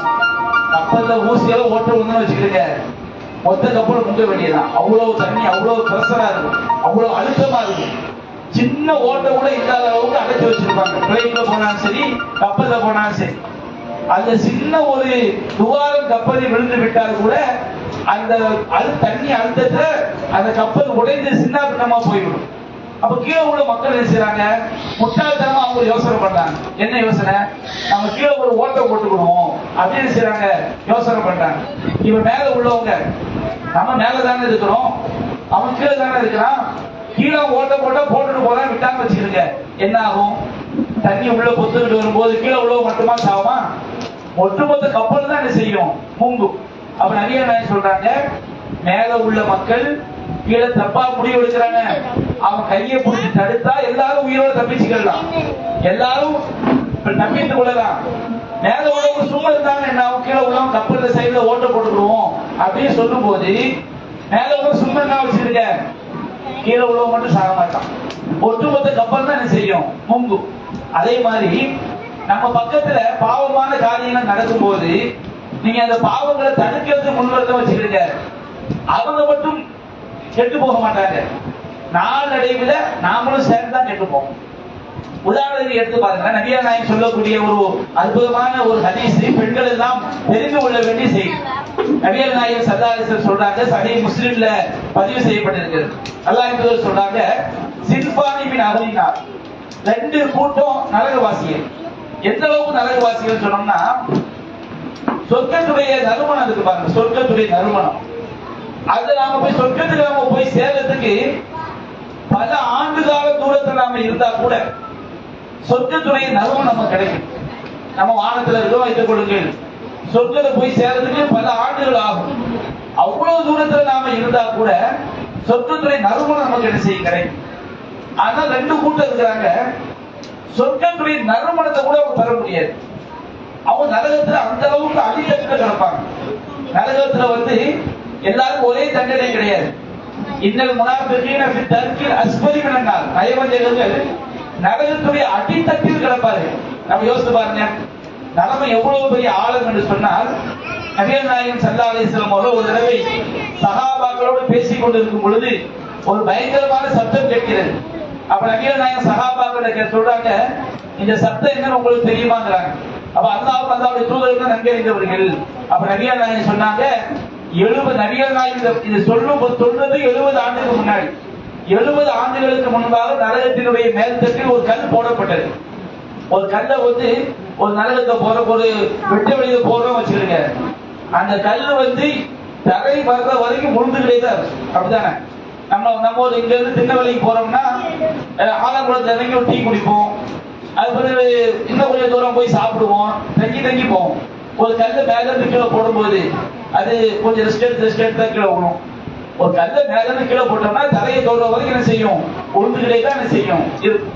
அப்ப நபிகள் நாயகம் சொல்றாங்க, இந்த கல்லு நபிகள் நாயகம் சொல்றதுக்கு முன்னாடி சப்தம் கேட்கறது 70 ஆண்டுகளுக்கு முன்பாக நரகத்துக்கு மேல போடப்பட்டுச்சு. அது இன்றைக்கு தான் நரகத்தினுடைய அடித்தளத்தை அடைந்திருக்கிறது. 70 ஆண்டுகளுக்கு பிறகு ஒரு கல்லை தூக்கி போட்டோம்னா அது எவ்வளவு வேகமா போகும். அவ்வளவு வேகமா போய்கொண்டே, ஒரு வினாடி கூட நிற்காமல் போய்கொண்டே இருந்தால் நரகத்துடைய அடித்தட்டை அடைவதற்கு 70 ஆண்டு ஆச்சுன்னா யோசிச்சு பாருங்க. நரகம் அல்லாஹ் காப்பாத்தம். நரகம் எவ்வளவு ஆழமானது. அந்த நரகத்துடைய அடித்தட்டுல 2 சாராரும் கிடப்பாங்க. அவங்க ஒரு சாரார் யாருன்னு சொன்னோம்னா, மாட்டினுடைய வாளை போன்று கைகளில் சாட்டைகளை வைத்துக் கொண்டு மனிதர்களை அடிக்கக்கூடிய ஒரு கூட்டம் தோன்றுவார்கள். நபிகள் நாயகம் வாழும் போது இல்ல, பின்னாடி தோன்றுவாங்க. அவங்க தோன்றியும் இருக்கு. நபிகள் நாயகம் மௌத்தா போன பிறகு அந்த உலகத்தில் தோன்றி மறைஞ்சும் இருக்கலாம். அது எதிர்காலத்தில் வரவும் செய்யலாம். அந்த கூட்டம் நரகத்துடைய அடித்தட்டுல கிடப்பாங்க.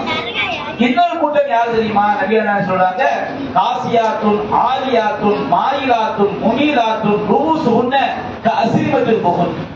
ஆடை அணிந்தும் நிர்வாணமாக இருக்கக்கூடிய பெண்கள், பிற ஆண்களை கவரக்கூடிய வகையில் அலங்கரித்து செல்லக்கூடிய பெண்கள், அலங்காரத்துடன் நடைபெறக்கூடிய பெண்கள், அவருடைய தலை உச்சியை பார்த்தால் ஒட்டக திமிரை போன்று என்ன செய்யும், தூங்கி கொண்டிருக்கும். அத்தகைய பெண்கள் நபிகள் நாயகம் சொல்றாங்க. இத்தகைய பெண்கள் சொர்க்கத்தின் நறுமணத்தை கூட நுகர முடியாது. எங்க கிடப்பாங்க? நரகத்துல அடித்தட்டுல கிடப்பாங்க. ஆடை அணிந்தும் நிர்வாணம் என்ன அர்த்தம்? பேருக்கு ட்ரெஸ் இருக்கும். ஆனால் இஸ்லாம் எதை மறைக்க சொல்கிறதோ அதை அந்த ஆடை மறைக்காது. இவன் தானே தலை முக்காடு போட்டிருப்பாங்க. தலை முக்காடு போடாட்டா கூட ஒரு பிரச்சனை இல்லை. கண்ணாடியா என்ன செய்வாங்க, போட்டிருப்பாங்க. நிறைய ஆடைகள் அப்படித்தான் இருக்கு. இஸ்லாம் பெண்களுக்கு ஒரு பெண், ஒரு மூமினான பெண்ணை வீட்டை விட்டு வெளியே செல்லும் போது அல்லாஹ் சொல்கிறான், நபிகள் நாயகம் காலத்துல ஒரு முஸ்லிம் அல்லாத பெண்கள் எப்படி கண்ணியமான ஆடை அணிந்து கொண்டிருந்தார்களோ அதே போல முஸ்லிமான பெண்களும் கண்ணியமான ஆடை அணிந்து கொண்டிருந்தார்கள். அதிகபட்சமா முஸ்லிம் அல்லாத பெண்களை விட முஸ்லிமான பெண்களுக்கு இஸ்லாம்ல தலை முக்காடு அதிகபட்ச ஆடை. அல்லாஹ் குர்ஆன் சொல்லிட்டாருன்னா, நபியே குல்லி அஸ்வாஜிக வ பனாதிக வ நிசாஇல் முஃமினீன், உங்களுடைய மனைவியருக்கும் உங்களுடைய பெண்மக்களுக்கும் அல்லாஹ்வை நம்பிக்கை கொண்ட எல்லா மூமின்களுடைய பெண்களுக்கும் நீங்க சொல்லுங்கள், யுதுனீன அலைஹின்ன மின் ஜலாபீபிஹின்ன, அவர்கள் தங்கள் மீது தலை முக்காடுகளை தொங்க விட்டுக் கொள்ள வேண்டும். தாலிக்கு அதுனா யோலஃப்ன, அப்பெண்கள் அறியப்படுவது என்று சொன்னால் ஒழுக்கமான பெண்கள். ஒழுக்கமற்ற பெண்கள் என்ன செய்வாங்க, எல்லாம் தெரியணும்னு நினைக்கிறவங்க அதுல ரொம்ப கேர்லெஸ்ஸா இருப்பாங்க. ஒழுக்கமான பெண்கள் செய்வாங்க, தலை முக்காட்டு பெண்களா இருப்பாங்க. அப்ப தலை முக்காட்டை அவர்கள் அணிய வேண்டும். அது அவர்கள் அறியப்பட்டு பலாயூதை கெட்டவர்களால் தொல்லைப்படுத்தப்படாமல் இருப்பதற்கு அந்த தலை முக்காடு பாதுகாப்புன்னு அங்க சொல்றான். தலை முக்காடு ஒரு பெண்ணுடைய அந்தரங்கங்களை மறைக்கக்கூடியது. அப்ப நமக்கு கேள்வி ஏற்படும், அப்ப மற்ற ஆடைகளை பத்தி சொல்லலைன்னா மற்ற ஆடைகள் மார்க்கத்துல எல்லா பெண்களும் எப்படி அணிந்தா சகாபி பெண்கள் அணிந்தாரு. நபிகள் நாயகம் காலத்துல நபிகள் நாயகம் சொன்னாங்க, பெண்களுக்கு ஒரு பெண்ணு தன்னுடைய முட்டுக்கால இருந்து ஒரு ஜான் இறக்கணுங்கிறாங்க கீழாடைய. அப்போ ஒரு சகாபி ரசூலுல்லாஹி மனைவி கேட்கிறாங்க, ஒரு ஜான் இறக்கணும்னு சொன்னோம்னா அவங்க முட்டுக்கால இருந்து ஒரு ஜான் இறக்கணும் வச்சிருக்க, கெண்டை கால என்ன செய்யும் தெரியும், கெண்டை கால் தெரியுமாங்கிறாங்க. அப்ப நபிகள் நாயகம் பெண்கள் என்ன செய்ய வேண்டும், ஒரு முழம் இறக்க வேண்டும். முட்டுக்கால இருந்து ஒரு முழம் இறக்க வச்சு கண்டிப்பா ஒரு முழம் இறக்கி ஆகும். ஒரு முழம் இறக்கினா எங்க வரும், அவங்க கணுக்கால் முழி இருக்கு பாருங்க, அது வரைக்கும் வரும். பல எசினாலே அதுக்கு மேல கூட்டக்கூடாது. தெருத்தூத்து போறாங்களா இல்லையா, அது பாவம். ஆடை பெண்களாக இருந்தாலும் தெருவில் இழுத்து கொண்டு செல்லக்கூடாது. அப்ப இஸ்லாம் கீழாடை சொல்கிறது, பெண்கள் அணிய வேண்டிய முக்காடை சொல்கிறது. இன்னொரு ஆயத்துல அல்லாஹ் சொல்லும் போது அவர்கள் தங்களுடைய மேல் சட்டைகளின் மீது தங்களுடைய தலை முக்காட்டை போட்டுக் கொள்ள வேண்டும். பெண்கள் அணியக்கூடிய மேல் சட்டை இருக்கு பாருங்க, மேல் சட்டை மேல தலை முக்காட்டை அவர்கள் போட்டுக் கொள்ள வேண்டும். ஒரு மூமினான பெண் வீட்டை விட்டு வெளியே செல்லும் போது அந்நிய ஆண்களுக்கு முன்பாக அவங்களுடைய முகம் வெளியே தெரியலாம், அவங்களுடைய முன்கைகள் வெளியே தெரியலாம், கணுக்கால்களுக்கு கீழே வெளியே தெரிஞ்சா அது குற்றம் கிடையாது. மற்ற எல்லா பாகங்களையும் ஒன்று செஞ்சிருக்கணும், மறைத்திருக்க வேண்டும். இது இஸ்லாம் சொல்லக்கூடிய வழிகாட்டுதல். எதுக்காக? இந்த உலகத்திலையும் பாதுகாப்பு. இந்த உலகத்துல சொல்வாங்களா இல்லையா, யார் தவறான எண்ணத்தில் இருக்கிறாங்களோ தவறானவர்கள் தவறான எண்ணம் உடையவர்கள் நோக்குவார்கள். யார் கண்ணியமா இருக்கிறாங்களோ கெட்டவன் பார்ப்பான், இவங்க கண்ணியமானவங்க, இந்த பெண்களுக்கு நம்ம என்ன செய்யக்கூடாது, சேட்டை பண்ணக்கூடாது, கெட்டவன் ஒதுக்கிடுவான். கெட்டவனுடைய பார்வை எங்க நோக்கி செல்லும், கெட்ட பெண்களை நோக்கி தான் செல்லும். அது அல்லாஹ் சொல்றான், நல்ல பெண்கள் நல்ல ஆண்களுக்குரியவர்கள். அதே மாதிரி ஹபீசாத்துக்கு ஹபீசீன, கெட்ட பெண்கள் கெட்ட ஆண்களுக்குரியவர்கள். கெட்டவங்களுடைய பார்த்து கெட்ட பெண்கள் நோக்கி என்ன செய்ய திரும்பும், அல்லது கெட்ட செயல்கள் கெட்ட பெண்களுக்குரியது. ரெண்டு அர்த்தத்தையுமே எடுத்துக்கொள்ளும். இப்போ ஒரு பெண்ணு இந்த மாதிரி ஆடை அணிந்து நிர்வாணம், பேருக்கு ஆடை, ஆனா இஸ்லாம் மறைக்க சொல்லக்கூடிய எந்த போதையும் மறைக்காது. மாயிலா அவங்க என்ன செய்வாங்க, வீதிகளில் செல்லும் போது ஒய்யாரமாக தங்களை அலங்கரித்துக் கொண்டு செல்வார்கள். முமீலா பிற ஆண்களை சாய்க்கக்கூடிய வகையில் செல்வார்கள். இது எல்லாமே நம்ம ஊர்ல வந்தாச்சு, இந்த நாளும் வந்தாச்சு. அல்லாஹ் காப்பாற்றும். ஆடை அணிந்து நிர்வாணமாக இருக்கக்கூடிய பெண்களை பார்க்கிறோம், ஒய்யாரமாக அலங்கரித்து செல்லக்கூடிய பெண்களை பார்க்கிறோம், பிற ஆண்களை கவரக்கூடிய வகையில் செல்லக்கூடிய பெண்களை பார்க்கிறோம். ஒரே ஒரு அடையாளம் கம்மியா வந்தது, வளைகுடா நாடுகள் அதிகமா பார்க்கலாம். ருமூசுன்னா காசினிமத்தில் போகும், தலை ஒட்டக திமிழ் மாதிரி இருக்கு, இங்கே அவ்வப்போது பார்க்க முடியும், கம்மியா இருக்குது. வளைகுடா நாடுகளை போய் வச்சிருக்க, சவுதி அரேபியா, துபாய், அங்க போனோம்னா ஆட்டோமேட்டிக்கா அந்த ஒட்டையை பார்த்தா 2 தலை 3 தலை மாதிரி நிச்சயம் இருக்கும். அதுக்கு மேல அந்த முக்காடி இருக்குன்னு தெரியாது. இந்த மாதிரி வருவாங்க. நிறைய சொன்னது அடையாளம் அப்படி இருக்கு. இப்போ இந்த பெண்கள் இருக்கிறாங்களா இல்லையா, இவங்க நரகத்துடைய அடித்தட்டில் இருப்பாங்க. முக்காடுங்கிற சாதாரண விஷயம் கிடையாதுங்க. முக்காடு என்பது இந்த உலகத்துல ஒரு பெண்ணை பாதுகாக்கும். அல்லாவுக்கு பயந்து அணிந்தா, ஊர்ல எல்லாரும் அணிகிறாங்க நானும் போடுறேன்னு சொல்லி அணிஞ்சா அது கிடையாது. அல்லாவுக்கு பண்ணி இறைவன் சொன்னான், நான் அந்த முக்காடு போடுவேன் அப்படின்னு ஒரு பெண் இருந்தா வச்சுக்கிடுங்க. அல்லாவுக்கு பயந்து மறுமை நரகத்துக்கு பயந்து அணிந்தால் அந்த முக்காடு என்பதே அந்த பெண்ணை இந்த உலகத்திலும் பாதுகாக்கும், மறுமையிலும் என்ன செய்யும், பாதுகாக்கும். சரி, இப்போ ஒரு பெண் என்ன செய்யறாங்க, ஒரு மார்க்கம் தெரியாத ஒரு பெண்ணு, ஒரு இளம் பெண் என்ன செய்யறாங்க, அந்த மாதிரி நடக்கிறாங்க. அவங்கள்ட்ட கண்ணியமான முறையில, ஏமா இது அல்லாஹ் இப்படி சொல்லி இருக்கிறாங்க, குர்ஆன் ஆயத்தை படிச்சு பாரு, இந்த மாதிரி ஹதீஸ் ரசூல சொல்லி இருக்கிறாங்க, நீ அல்லாஹ்வுக்கு பயந்துக்க அப்படின்னு நம்ம சொல்றோம் வச்சுருங்க. அந்த பெண்ணு திருந்திட்டாங்கன்னா அல்ஹம்துலில்லாஹ், மாறிட்டு அல்ஹம்துலில்லாஹ் தானே. இப்ப நம்ம சொல்லாமலே இருக்கிறோம். சொல்லாமலே என்ன நாடுகள் என்ன தெரியுமா, அம்மனமா தெரிகிற ஊர்ல கோவணம் கட்டி இருக்கிறவங்க எல்லாரும் திருக்கனா பார்ப்பாங்க. எல்லாரும் ஊர்ல ட்ரெஸ்ஸே போடாம போதா வச்சிருக்க, எவன் கோவணம் கட்டி அவன் திருக்கம்பாங்க. அத மாதிரி பெண்கள் சமுதாயமே மாறி போச்சு. கேடு கெட்ட பழக்கங்கள் குடி வந்துருச்சு. அந்நிய ஆண்கிட்ட குழந்தை பேசுறது, எங்க பார்த்தாலும் அலங்கரித்து கொண்டு செல்வது, அந்நிய ஆண்கிட்ட அலங்காரத்தை காட்டுறது, ஆடை அணி நிர்வாணமா இருக்கிறது, இப்படி ஆயிட்டு வச்சிருக்க. ஆட்டோமேட்டிக்கா அதை தடுக்காம ஒரு சமுதாயம் இருந்துச்சுன்னா நல்ல பெண்கள் மாறுவதற்கு ரொம்ப காலம் ஆக, நல்ல ஒழுக்கமா இருக்கு நினைக்கிறாங்களா இல்லையா.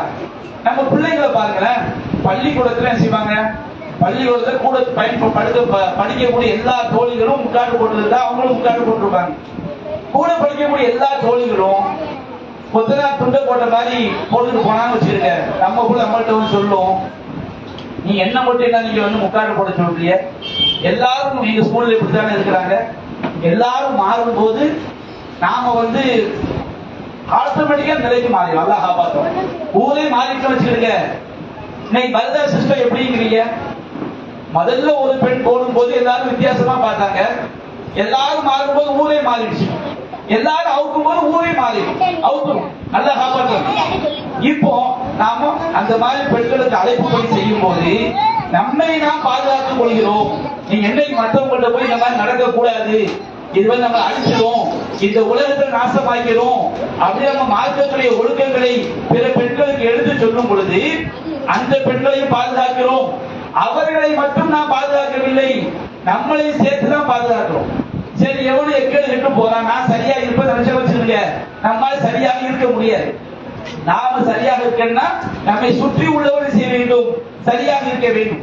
குர்ஆன்ல அல்லாஹ் சொல்லியிருந்தான், நபியல்லதீன கஃபரு மின் பனி இஸ்ராயீல அலா லிசானி தாவூத வ ஈஸா இப்னு மரியம். அல்லாஹ் சொல்லியிருந்தான், பனி இஸ்ரவேல் சமுதாயத்துல ஒரு கூட்டம் தாவூத் நபியுடைய நாவினாலும் ஈசா நபியுடைய நாவினாலும் சபிக்கப்பட்டார். அவங்க என்ன செய்வாங்க தெரியுமா, ஒரு பாவமான காரியத்தை பார்ப்பாங்க. பாவமான காரியத்தை பார்த்தோம்னா அவங்க யோசிப்பாங்க, நம்ம இந்த தீமையை தடுத்தோம்னு சொன்னோம்னா நாம அவனோட உட்கார்ந்து சாப்பிட முடியாது, நாம அவனோட உட்கார்ந்து குடிக்க முடியாது, நாம அவனோட ஃப்ரெண்ட்ஷிப்பா இருக்க முடியாது. ஒரு நாள் வட்டி வாங்கலாம் வச்சிருக்க, அவர்கிட்ட போய் நல்ல வார்த்தையை பயன்படுத்தி ஏமா இந்த வட்டி வாங்குறது தப்பு செய்யாதீங்க சொன்னா வச்சிருக்கீங்க, அவங்க நம்மள ஃப்ரெண்ட்ஷிப்பாவா எடுப்பாங்க? ஃப்ரெண்ட்ஷிப்பா எடுக்க மாட்டாங்க. நீங்க எந்த தீமை யார்கிட்ட போய் சொன்னாலும் உங்களோட பகமை பாராட்டுவாங்க. பகமை பாராட்டும் போது இப்ப நம்ம யோசிக்கிறோம், நம்ம இந்த தீமையை போய் தடுத்தா நம்ம கிட்ட பகமை பாராட்டுவாங்களே. பகமா பாராட்டிட்டு போறாங்க, நம்ம அல்லாஹ் தானே சொல்ல போறோம் அப்படின்னு நீங்க சொல்றீங்க. சொல்லிட்டா தப்பு கிடையாது. இல்ல நம்ம அவங்களோட பழக முடியாது, நேசம் பார்க்க முடியாது, நாளைக்கு நமக்கு அவங்க தேவைப்படுவாங்க இப்படின்னு நம்ம நினைச்சு தீமையை சொல்லாம முட்டை வச்சிருங்க. இஸ்ரவேல் சமுதாயத்துல ஒரு கூட்டம் அப்படி சொல்லாம இருந்தாங்க. அல்லாஹ் சொல்லிட்டான், கானூலாயத்தன் ஆகவுன அன் முன்கரி கானூலாயத்தன் ஆகவுன அன் முன்கர் பகலு, அவர்கள் செய்து கொண்டிருந்த தீமையான காரியங்களை விட்டு தடுக்காதவர்களாக இருந்தார்கள். ஒரு கூட்டம் தீமையான காரியம் பண்ணிக்கிட்டு இருப்பாங்க, நாசமா போறவங்க, அதாவது அவங்க தீமை பண்றாங்களே அதை இவங்க தடுக்கல. ஏன் தடுக்கல? எதுக்கு தடுக்காம இருப்பாங்க யோசிச்சு பாருங்க. நம்ம நிறைய பேரு தௌஹீது கொள்கைக்கு ஏன் வர மறுக்கிறாங்க? அவங்க போனோம்னா அவன் வந்து எளிமையான திருமணம் சொல்லுவான், வட்டி வாங்கக்கூடாதுமா, தர்காவுக்கு போக கூடாதுன்னு சொல்லுவாங்க. நம்ம சொந்தக்காரங்க எல்லாம் இப்படி இருக்கிறாங்க, நம்ம தர்காவுக்கு போக கூடாதுன்னு சொன்னா நம்ம சொந்தக்காரன் பதிச்சிருவான். நம்ம நபி வழிப்படி கல்யாணம் நடத்தணும்னு சொன்னோம்னா நமக்கு வந்து பெரிய பாதிப்பு வந்துடும். சொந்த பந்தங்களை நம்ம பார்க்கிறோம், சொந்த பந்தங்களை பார்த்துதான் நாம என்ன செய்யறோம்? தீமைகளை தடுக்கிறதுக்கோ நன்மைகளை சொல்றதுக்கோ தயக்கிறோம். அதே மாதிரி இஸ்ரவேல் சமுதாயம் இருந்தாங்க, அவங்க செய்து கொண்டிருந்த தீமைகளை விட்டு தடுக்காமல் இருந்தாங்க. அல்லாஹ் சொல்லியிருந்தான், இந்த பெருச மாக்கான அவங்க செய்து கொண்டு ரொம்ப கெட்டது, அப்படி இருக்கக்கூடாது. அப்ப என்ன ஆகும்? அந்த மாதிரி தீமை செய்து கொண்டிருக்கக்கூடிய மக்கள் நாம திருத்ததை வச்சுக்கிடுங்க, சொல்ல வச்சுக்கிடுங்க, நாளடைவுல நம்ம உள்ளத்தை அதான் செஞ்சிருவான், அதை மாதிரி மாத்திடுவான். நம்ம உள்ளத்தை அதான் மாத்திடுவான். மாத்திதான் வச்சுக்கிடுங்க. அதுக்கு பிறகு நம்ம நரகத்துக்கு போய் சேர்ற வரைக்கும் நமக்கு யாரும் நேர்வழி காட்ட முடியாது. நேர்வழி அல்லாத நேர்வழி காட்ட முடியும். நேர்வழி உள்ளத்து நேர்வழி ரெண்டு அர்த்தம் இருக்குது. ஒண்ணு நேர்வழியை சொல்றது. நேர்வழியை சொல்றதுன்னா எப்ப யாருக்கு நேர்வழியை சொல்லும் போது அது எல்லாரும் சொல்ல முடியும். கதையாக போகாத, மௌலது ஓதாத, நீ முக்காடு போட்டு இரு, ஐகாலம் தொழுகையை நிறைவேற்று, புறம் பேசாத, பொய் பேசாத, நேர்வழியை சொல்ல முடியும். அது நம்முடைய உள்ளத்தை நேர்வழியில கொண்டு போய் சேர்க்கிறது யாரு? அல்லாஹ் தஆலா நேர்வழியில கொண்டு போய் சேர்க்க முடியும். குர்ஆன்ல அல்லாஹ் சொல்ற நபிகள் நாயகத்தை பார்த்து, நபிகள் நாயகமே இன்னகதா தஹ்தீமன் அஹ்பப்த, நீங்கள் நாடியோருக்கெல்லாம் நேர்வழி காட்ட முடியாது. பலா பின்னல்லாஹ் யஹ்தீம யஷாவ், அல்லாஹ் தான் நாடியோருக்கு நேர்வழி காட்டுவான். உள்ளத்தை வந்து சத்திய கொடு நபிகள் நாயகம் நேர்வழியை சொன்னாங்க. யாருடைய உள்ளத்தை கொண்டு போய் சேர்க்க முடிஞ்சதா? இப்ராஹிம் நபி அவங்க தகப்பனார் ஆசர் அவருடைய உள்ளத்தை நேர்வழியை கொண்டு வர முடிஞ்சதா?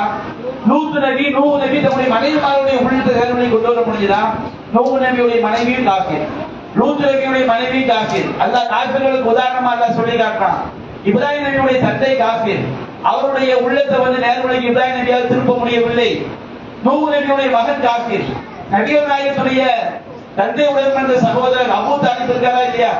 அவருடைய ரசூலா போய் கெஞ்சுறாங்க, யா அம் லா இலாஹ இல்லல்லாஹ், அபூ தாலிப் அவர்களே லா இலாஹ இல்லல்லாஹ் கலிமாவை சொல்லி விடுங்கள், அது ஒரு வார்த்தை சொல்லி நீங்க மௌத்தா போங்க. உஹாஜுலக பிஹா இல்லல்லாஹ், அந்த கலிமாவை கொண்டு உங்களுக்காக அல்லாஹ்விடம் நான் வாதாடுவேன். அபூ தாலிப் கலிமா ஈமான் கொண்டாரா? நபியெல்லாம் எவ்வளவு ஆசைப்பட்டாங்க. அபூ லஹப், அபூ ஜஹல் இவங்க எல்லாம் யாரு? நபிகள் நாயகர் சொந்தக்காரங்க. உதுபா ஷைபா இவங்க உள்ளத்தை நபிகள் நாயகத்தால் மாற்ற முடிந்ததா? மாற்ற முடியாது. உள்ளத்தை வந்து நேர்வழியில கொண்டு போய் சேர்க்கிறது அல்லாஹ் மட்டும்தான். அல்லாஹ் நாடுனா மட்டும்தான் நேர்வழியில கொண்டு போய் சேர்ப்பான். இப்ப அல்லாஹ் குர்ஆன்ல சொல்றான், நமக்கு ஒண்ணு பாவம் தெரியுது, அந்த பாவத்தை நாம தடுக்காம இருந்தா வச்சுக்கிறீங்க, நம்ம சக்திக்கு உட்பட்டு. நபிகள் சொல்றாங்களா இல்லையா? மன்ரா மின்கும் முன்கரன் ஃபல்யுகையிரு பியதி, உங்கள ஒரு தீமையை கண்டால் அதை கையால் தடுக்கட்டும். நம்ம அரசாங்கமா இருக்கோம் வச்சுருங்க, அரசாங்கம் நினைச்ச சாராய கடையை கூட இழுத்து மூடிது. நம்ம புள்ள வந்து ஒரு தப்பு செய்யறான், 4 அடியை போட்டு ஏன்டா செஞ்சா நம்ம கேட்போம். புள்ளைய அடிக்கிற மாதிரி இருக்கு, எனக்கு புள்ளைய என்ன செய்ய முடியாது, தூக்கி போட்டு வீசிட முடியாதுல்ல. புள்ளைய என்ன செய்வோம்? ஒரு தப்பு செஞ்சா நம்ம கையால் தடுக்க முடியும். கையால் தடுக்க முடியல, எல்லாரும் கையால் தடுக்க முடியுமா? முடியாது. இப்ப இல்லம் எத்தனை கையால் தடுக்க முடியாவிட்டால் பபிலிசானிஹி, உங்களுடைய நாவுகளா எடுத்து சொல்லுங்க, அழகிய முறையில நல்ல வார்த்தையை பயன்படுத்தி இதெல்லாம் செய்யக்கூடாதுங்க, இதெல்லாம் பாவம் சொன்னா நம்ம கடமை முடிஞ்சு போச்சு. 1-4 தடவை என்ன செய்யணும் சொல்லணும். சொல்லிட்டு வச்சுக்கோங்க, அழகிய வார்த்தையை பயன்படுத்தி அவங்களாம் என்ன செய்ய வேண்டும்? சொல்ல வேண்டும். சொன்னா கூட நம்ம பஞ்சாயத்து ஆயிரம் பெரிய பெரிய உண்மையிலே அப்படி வருவது சொன்னோம்னா மத்திய கல்வி நம்ம உள்ளத்தால வெறுத்து ஒதுக்கிறோம். இந்த உள்ளத்தால வெறுத்து ஒதுக்குறோம் பாருங்க, இதுதான் ஈமான் பலவீனமானது. ஏன் உள்ளத்தால வெறுத்து ஒதுக்குறது ஏன் பலவீனமானது? நம்ம சுற்றி ஒரு உதாரணத்துக்கு சொல்றேன். பெண்கள் எல்லாமே மார்க்கத்தை பேணாத ஒரு கூட்டமா இருக்கிறாங்க, முக்காடு போடாம அலங்கரித்து கொண்டு சுற்றி தெரியக்கூடிய பெண்களாக இஸ்லாமிய பெண்கள் இருக்கிறாங்க. நம்ம கையால தடுக்க முடியும். நம்ம பெத்த பிள்ளையாங்க மண்டையை 4 கோட்டு கொட்டி முக்காடு கோட்டு போடின்னு சொல்லிடுவோம். நம்ம மற்ற ஒரு பிள்ளை சொல்ல முடியாது. பக்கத்து ஒரு பிள்ளை என்ன சொல்ல முடியும்? இந்த மாதிரி போகக்கூடாதுன்னு சொல்ல முடியும். அதை கூட சொல்ல முடியாது வச்சுருக்க. எல்லாரும் முக்காடு போடாத கூட்டமா மாறிட்டாங்க. இப்ப நம்ம நல்ல ஈமானோட வாழ முடியுமா? அந்த ஊர்ல நம்ம ஈமான் ரொம்ப பலவீனமாயிடும். நம்ம சுற்றி உள்ளவங்க மார்க்கத்துல கரெக்டா இருந்தா தான் நம்ம ஈமான் ஸ்ட்ராங்கா இருக்கும். நம்ம சுற்றி உள்ளவங்க எல்லாரும் மார்க்கத்துக்கு மாற்றமாயிட்டா வச்சிருக்க, நம்ம அதை பார்த்து வாழும்போது நம்ம ஈமான் ரொம்ப பலவீனமாயிடும். பல நேரங்கள்ல நாமளும் பாவத்துல விழுந்துற மாதிரி அதை நபியா சொல்றாங்க, உள்ளத்தால் வெறுத்து ஒதுங்கிறதுக்கு பாருங்க, அந்த மாதிரி நிலையில இருக்கணும்னு சொன்னோம்னா நாம அந்த ஊரை விட்டு வெளியே போயிடலாம். அல்லது அதுதான் ஈமான் ரொம்ப பலவீனமான ஊரே கெட்டு போச்சு, அந்த ஊர்ல என்ன வச்சுருக்க நம்ம ஈமானும் மாறிடும். அப்ப அந்த மாதிரி நேரத்தில் நம்ம என்ன செஞ்சிடணும்? அந்த ஊரை விட்டு வெளியே போகணும், மார்க்கத்தை பாதுகாக்கிறதுக்காக. அதான் மார்க்கத்துடைய சட்டம். நம்ம ஈமானை பாதுகாக்க முடிந்தால் மட்டும்தான் ஒரு ஊர்ல நம்ம என்ன செய்ய வேண்டும்? இருக்க வேண்டும். அப்போ தீமையை உள்ளத்தால வெறுத்து ஒதுங்கணும். அதான் ஈமான்ல பலவீனமான நிலை நம்ம என்ன செய்றாங்க சொல்லி காட்டுறாங்க. அப்ப நம்ம சக்திக்கு உட்பட்ட என்ன செய்யணும்? நல்லதை ஏவணும், தீமையை தடுக்கணும். சரி, இப்ப நாம ஒரு ஆள் நல்லதை ஏவிட்டோம், அவங்க திருந்திட்டாங்கன்னு வச்சுக்கிறோம். ஒரு பேச்சு நமக்கு கிடைக்கிற கிஃப்ட் சாதாரண கிஃப்ட் கிடையாது. சாதாரண கிஃப்ட் கிடையாது. என்ன கிஃப்ட் சொன்னோம்னா நபியா சொல்றாங்க, மந்தஆ இலா ஹுதன், யார் நேர்வழியின் பக்கம் அழைக்கிறாரோ கானலஹு மினல் அஜ்ரி மிஸ்ரு உஜூரி மன் தபியஹு, அதை பின்பற்றக்கூடியவனுக்கு என்ன நன்மை கிடைக்குமோ அதே நன்மை நேர்வழியை நோக்கி அழைத்தவனும் கிடைக்கும். இப்படி ஒரு அம்மா ஒரு பாவமான காரியம் தர்காவுக்கு போறாங்க. அந்த அம்மாவை அழைச்சு அழகா குர்ஆன் ஆயத்துக்களை எடுத்துக்காட்டி ஹதீஸ்களை எடுத்துக்காட்டி நீங்க தாவா பண்ணி அவங்க திருந்திட்டாங்கன்னு வச்சுக்கோங்க. ஒரு பேச்சுக்கு ஷிர்க்கை விட்டு வெளியே வந்துட்டாங்க. அந்த அம்மா என்னென்ன நன்மை எல்லாம் செய்யறாங்களோ அவங்க தொழுவாங்க, அவங்களுக்கு நன்மை கிடைச்சிடும். ஆனா அதே நன்மை உங்களுக்கு கிடைக்கும். ஏன்னா ஷிர்க் எல்லா நன்மையும் அழிச்சிருந்தீங்க, அதை விட்டு அவங்களை காப்பாத்திட்டீங்களே, அவங்களை சொல்லிட்டீங்களே. அவங்க குர்ஆன் ஓதுவாங்க, அவங்களுக்கு நன்மை கிடைக்கும், அவங்களுக்கு அந்த நன்மை குறைக்க மாட்டாங்க, உங்களுக்கு நன்மை கிடைக்கும். சரி, இப்போ ஒரு பேச்சுக்கு உங்க மூலமா திருந்திய அந்த அம்மா இன்னும் 100 பேர் சொல்றான்னு வச்சுருங்க. அந்த 100 பேருக்கும் அவங்க செய்யக்கூடிய செயல் நன்மை கிடைக்கும். ஆனா அவங்க 100 பேருடைய நன்மை உங்களுக்கு ஒட்டுமொத்தமா கிடைக்கும். 100 பேர் தொழுகிறாங்க, நீங்க தான் தொழாத ஒரு கூட்டத்துக்கு நீங்க என்ன செய்றீங்க? தொழுகை ஒரு வீட்டுல போய் நீங்க குழு தாவாவா போய் பெண்களை சந்திச்சு அழகிய முறையில இந்த மாதிரி மார்க்கம் சொல்லுது, இது செய்யக்கூடாது, அதனால சொல்றீங்க, தீமையை தடுக்கிறீங்க. உங்க மூலமா அந்த பெண்கள் மாறிட்டாங்கன்னு வச்சுக்கிறீங்க. உங்களுக்கு என்ன கிஃப்ட்? அவங்க எவ்வளவுதான் நல்லறங்கள் செய்யறாங்களோ, எவ்வளவு காலம் செய்யறாங்களோ அவங்களுக்கு நன்மை கிடைச்சிடும். அவங்க செய்யக்கூடிய எல்லா நன்மையும் உங்களுக்கும் சேரும். மறுமை நாள் நம்ம போய் நிற்கும் போது நம்ம கணக்குல பல்லாயிரக்கணக்கான மலைகள் நன்மை குவிந்தது. யாருக்கு கிடைக்கக்கூடிய பாக்கியம்? அழைப்பு பணி மக்களுக்கு நல்லது சொல்லக்கூடியவங்களுக்கு கிடைக்கக்கூடிய பாக்கியம். கெட்டதை சொன்னா அப்படிதான். ஒரு ஆளுக்கு நம்ம கெட்டதை சொல்லி கொடுக்குறோம் வச்சுருங்க, நம்ம தௌபா செய்யாம மூத்தாயிட்டோம். உதாரணமா ஒரு ஆள் என்ன செய்யறாரு, பீடி பிடிக்கிறது ஒரு பையனுக்கு சொல்லி கொடுக்குறாரு, இப்படித்தானே பீடி பிடிக்கணும்னு சொல்லி கொடுக்குறாரு. அவன் அவர்கிட்ட பீடி பிடிக்க படிச்சுட்டான். இவர் அல்லாத தௌபா செய்யாம மூத்தாயிட்டாலும் வச்சுக்கிடுங்க, அவன் எத்தனை பீடி பிடிக்கிறானோ ஒவ்வொரு தடவை செய்யும் தீமை அவனுக்கு எழுதப்படும் மாதிரி அவனுக்கு தீமை எழுதப்படும், அதே தீமை இவருக்கு எழுதப்படும். அவன் 100 பேருக்கு சொல்லிக் கொடுப்பான், அவன் 1000 பேருக்கு சொல்லிக் கொடுப்பான், அது லட்சம் பேருக்கு அது பரவும். இவர் யாருக்கு சொல்லிக் கொடுத்த தீமை எங்க எவ்வளவு எத்தனாயிரம் பேருக்கு பரவுதோ அத்தனாயிரம் பேருடைய தீமை அவங்க செயலுக்கு எழுதப்படும். இவருக்கு ஒட்டுமொத்த தீமை இவங்களுக்கு சேரும். நபிகள் நாயகம் சொல்றாங்க, இந்த உலகத்துல எந்த கொலை நடந்தாலும் அந்த கொலைக்கான தீமை ஆதம் நபியுடைய மகனுக்கு எழுதப்படும். ஆதம் நபியுடைய மகன் எப்பவும் மௌத்தாயிட்டானா இல்லையா?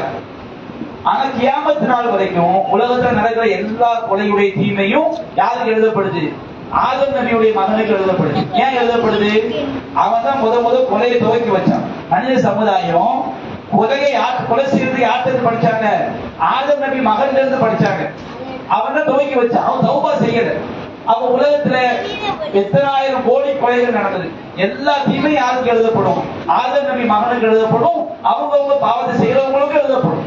அப்ப நம்ம நன்மையின் பக்கம் அழைத்தோம் வச்சுக்கலுங்க. நன்மையின் பக்கம் அழைத்தால் நம் மூலம் ஒருவர் திரும்பி விட்டால் அவர் செய்யக்கூடிய எல்லா நன்மைகளும் நம்முடைய கணக்கில் சேரும். அவருக்கு நன்மை கிடைச்சிடும், அவருக்கு குறையாது, நம்முடைய கணக்கு நன்மை சேர்ந்துகிட்டே இருக்கும். இது எவ்வளவு நற்கூலி பாருங்க. இது அழைப்பு பணி செய்யக்கூடியவங்களுக்கு மட்டும்தான் கிடைக்கும், வேற யாருக்கும் கிடைக்காது. நாம நபிகள் நாயகத்துடைய உம்மத்து நாம சொல்றோமா இல்லைங்களா? நபிகள் நாயகத்துடைய ஒரு ஆசை என்ன தெரியுமா? கியாமத் நாள்ல குர்ஆனை பின்பற்றக்கூடிய மக்கள் அதிகமா இருக்கணும்னு சொல்ல ஆசைப்பட்டிருக்காங்க. குர்ஆனை பின்பற்றக்கூடிய மக்கள் அதிகமா இருக்கணும்னு சொல்ல ஆசைப்பட்டிருக்காங்க. நல்ல மக்கள் நபிகள் நாயகத்துக்கு பின்னாடி நம்ம போகும்போது மார்க்கத்தை பின்பற்றிய மக்கள் அதிகமா இருக்கணும்னு ஆசைப்பட்டாங்க. இந்த அழைப்பு பணி மூலமா தான் நடக்கும். அழைப்பு பணியை மற்ற நம்ம பிள்ளைகளுக்கு நம்ம சொல்லும் போது, நம்முடைய சகோதரர்கள், நம்முடைய சகோதரிகள், நம்ம அக்கம் பக்கத்து வீட்டாளர்களுக்கு மார்க்கத்தை சொல்லும் பொழுது நம்ம என்ன செய்யும்? நபிகள் நாயகத்துடைய உம்மத்துல நம்ம கூட்டம் சேர்க்கிறோம். மறுமை நாளில் நபிகள் நாயகத்துக்கு பின்னாடி சொர்க்கத்துக்கு போகக்கூடிய கூட்டமாக நாம் மாறுகிறோம். அப்ப அந்த பாக்கியம் நாம் நபிகள் நாயகத்துடைய ஆசையை நாம் நிறைவேற்றுகிறோம். நமக்கு அது மிகப்பெரிய ஒரு பாக்கியமாக அமைகிறது. அப்ப இந்த உலகத்துல இருந்து அல்லாஹ் சொல்லி காட்டுகின்றான், ஒரு ஊர்ல வந்து நல்லதை சொல்லக்கூடிய மக்கள் இருக்கிற வரைக்கும் அந்த ஊரை அல்லாஹ் அழிக்க மாட்டான். இந்த ஒரு ஊருக்கு எப்ப அல்லாஹ்வுடைய வேதனை வரும்? எல்லாருமே அநியாயக்காரங்களா மாறிக்காரங்க வச்சிருங்க, அந்த ஊருக்கு அல்லாஹ்வுடைய வேதனை வரும். அப்ப அதனால வந்து இந்த அழைப்பு பணி என்பது ரொம்ப ரொம்ப ரொம்ப அவசியம். அழைப்பு பணின்னு சொன்னோம்னா நம்ம பெத்த பிள்ளைக்கு சொல்றதும் அழைப்பு பண்ணலாம், நம்ம கணவருக்கு சொல்றதும் அழைப்பு பண்ணலாம். நம்ம ஒரு பெண்கள் ஒரு குழுவாக சேர்ந்து நம்ம 4 பேருக்கு போய் நல்லதை சொல்றோம், குர்ஆன் சொன்னாத சரியான மார்க்கத்தை நம்ம சொல்றோம், சத்தியத்தை சொல்றோம், அதுவும் அழைப்பு பணி. அதனால வந்து அந்த அழைப்பு பணியை தான் நம்முடைய தௌஹீத் நம்ம கையில் எடுத்திருக்கிறோம். அழைப்பு பணியிலேயே முதல் சிறந்து நாம் அழைக்க வேண்டிய பணி ஷிர்க்கை விட்டு பாதுகாக்கிறது. முதல்ல ஷிர்க்குக்கு எதிராக நம்ம பிரச்சாரம் பண்ணணும். ஷிர்க்குக்கு எதிராக பிரச்சாரம் பண்ண சொன்னா கத்தி எடுத்துட்டு போங்க குத்துங்கன்னு சொல்லல. ஷிர்கான காரியங்களை பற்றி நாம் அது எவ்வளவு பயங்கரமான தெரிந்து தௌஹீதை பற்றி படித்து நம்ம சொன்னா யாரு கேட்பாங்களோ அந்த மக்களுக்கு போய் சொல்லுங்க. உங்களுக்கு முடிஞ்ச வரைக்கும் நீங்க சொல்லுங்க, ஆனா சொல்லாம இருக்க கூடாது. சொன்னால்தான் நம்மை நாம் பாதுகாத்துக் கொள்ள முடியும். நம்ம ஒரு துணிக்கு சோப்பு வச்சிருக்க துணி மட்டும் வெளுக்காது. நம்ம நோக்கம் அதோட அழுக்கு போகணுங்கிறது தான், நம்ம கையும் சேர்ந்து வெளுக்கும். அதே மாதிரி நாம மற்றவங்களுக்கு மார்க்கத்தை சொல்லும் போது அல்லாஹ் நம்மையும் பாதுகாப்பான், நாமும் சரியானபடி என்ன செய்வோம்? வாழ்வோம். எனவே இந்த அழைப்பு பணிதான் நம் மிக மகத்தான பணி. எல்லா நபிமார்களையும் அல்லாஹ் அழைப்பு பணிக்காக உலகத்துக்கு அனுப்பினான். நபிமார்கள் முதலில் அழைத்த தௌஹீதை நோக்கி தான் அழைத்தார்கள். இன்றைக்கு தௌஹீதை நோக்கி மக்களை சரியான பாதையை நோக்கி அழைத்து தௌஹீதுக்கு பிறகு தொழுகையை தொழுமாறு நாம் மக்களை அழைக்க வேண்டும். 5 தொழுகையை தொழுமாறு, அதற்கு பிறகு சக்காத்தை கொடுக்குமாறு அவர்களை நாம் அழைக்க வேண்டும். அதற்கு பிறகு நோன்பு நோக்குமாறு அழைக்க வேண்டும். இவ்வாறு அதற்கு பிறகு மற்ற நன்மையான காரியங்களை எடுத்து சொல்ல வேண்டும், தீமையான காரியங்களை தடுக்க வேண்டும். முதல்ல நாம சொல்ல வேண்டியது தௌஹீத் தான். நீங்க முதல்ல ஷிர்க் வைக்கிறோட போய் தொழுகை பத்தி சொன்னா வாய்தா கிடையாது. முதல்ல தௌஹீதை சொல்லுங்க, அதுக்கு தொழுகையை பத்தி சொல்லுங்க, அதுக்கு பிறகு சக்காத்தை பத்தி சொல்லுங்க, நோன்பை பத்தி சொல்லுங்க, அதற்கு பிறகு மற்ற எல்லா நல்ல காரியங்களையும் எடுத்து சொல்ல வேண்டும், தீமையை தடுக்க வேண்டும். நான் நிறைய படிச்சாதான் சொல்லணுமா? தேவை கிடையாது. ஒரு செய்தியை கரெக்டா படிச்சு சொன்னா கூட போதும். நபிகள் சொன்னாங்க, பல்லிகு அன்னி வரவாயா, எதிரிகளுக்கு ஒரே ஒரு தகவல் கிடைச்சாலும் அதை எடுத்து சொல்லுங்க. நீங்க ஒரே ஒரு ஹதீஸை நல்லா படிங்க, ஒரே ஒரு ஹதீஸை நல்லா படிச்சு அதை ரசூலுல்லாஹ் இப்படி சொன்னாங்க மத்தவங்க நீங்க சொன்னா கூட நீங்க அழைப்பு படி செஞ்சுட்டீங்க. நான் எல்லாத்தையும் நான் படிக்கலையே, எனக்கு தெரியாது அப்படி நீங்க யோசிக்க வேண்டியதுதான். உங்களுக்கு தெரியாத விஷயத்தை நீங்க சொல்ல வேண்டாம். ஒரு ஹதீஸை நீங்க நல்லா படிச்சு, ஒரு ஹதீஸை நீங்க நல்லா விளங்கி, ஒரு குர்ஆன் ஆயத்தை நீங்க நல்லா படிச்சு, ஒரு குர்ஆன் ஆயத்தை நீங்க நல்லா விளங்கி மக்களுக்கு சொன்னாலே அது உங்களுக்கு அல்லாஹ் கிட்ட கூலி கிடைக்கும். ஆனால் சொல்லக்கூடிய மக்களாக நாம் இருக்க வேண்டும். அல்லாஹ் ரப்பல் ஆலமீன் அவன் பக்கம் அழைத்து ஈமானோடு வாழ்ந்து ஈமானோடு மரணிக்கக்கூடிய நன்மக்களாக நம் அனைவரையும் ஆக்கியருள் புரிவானாக என்று கூறி என்னுடைய உரையை நான் நிறைவு செய்கின்றேன். வாஹிரு தஅவானா அல்ஹம்துலில்லாஹி ரப்பில் ஆலமீன். அஸ்ஸலாமு அலைக்கும் வரஹ்மத்துல்லாஹி வபரகாத்துஹு.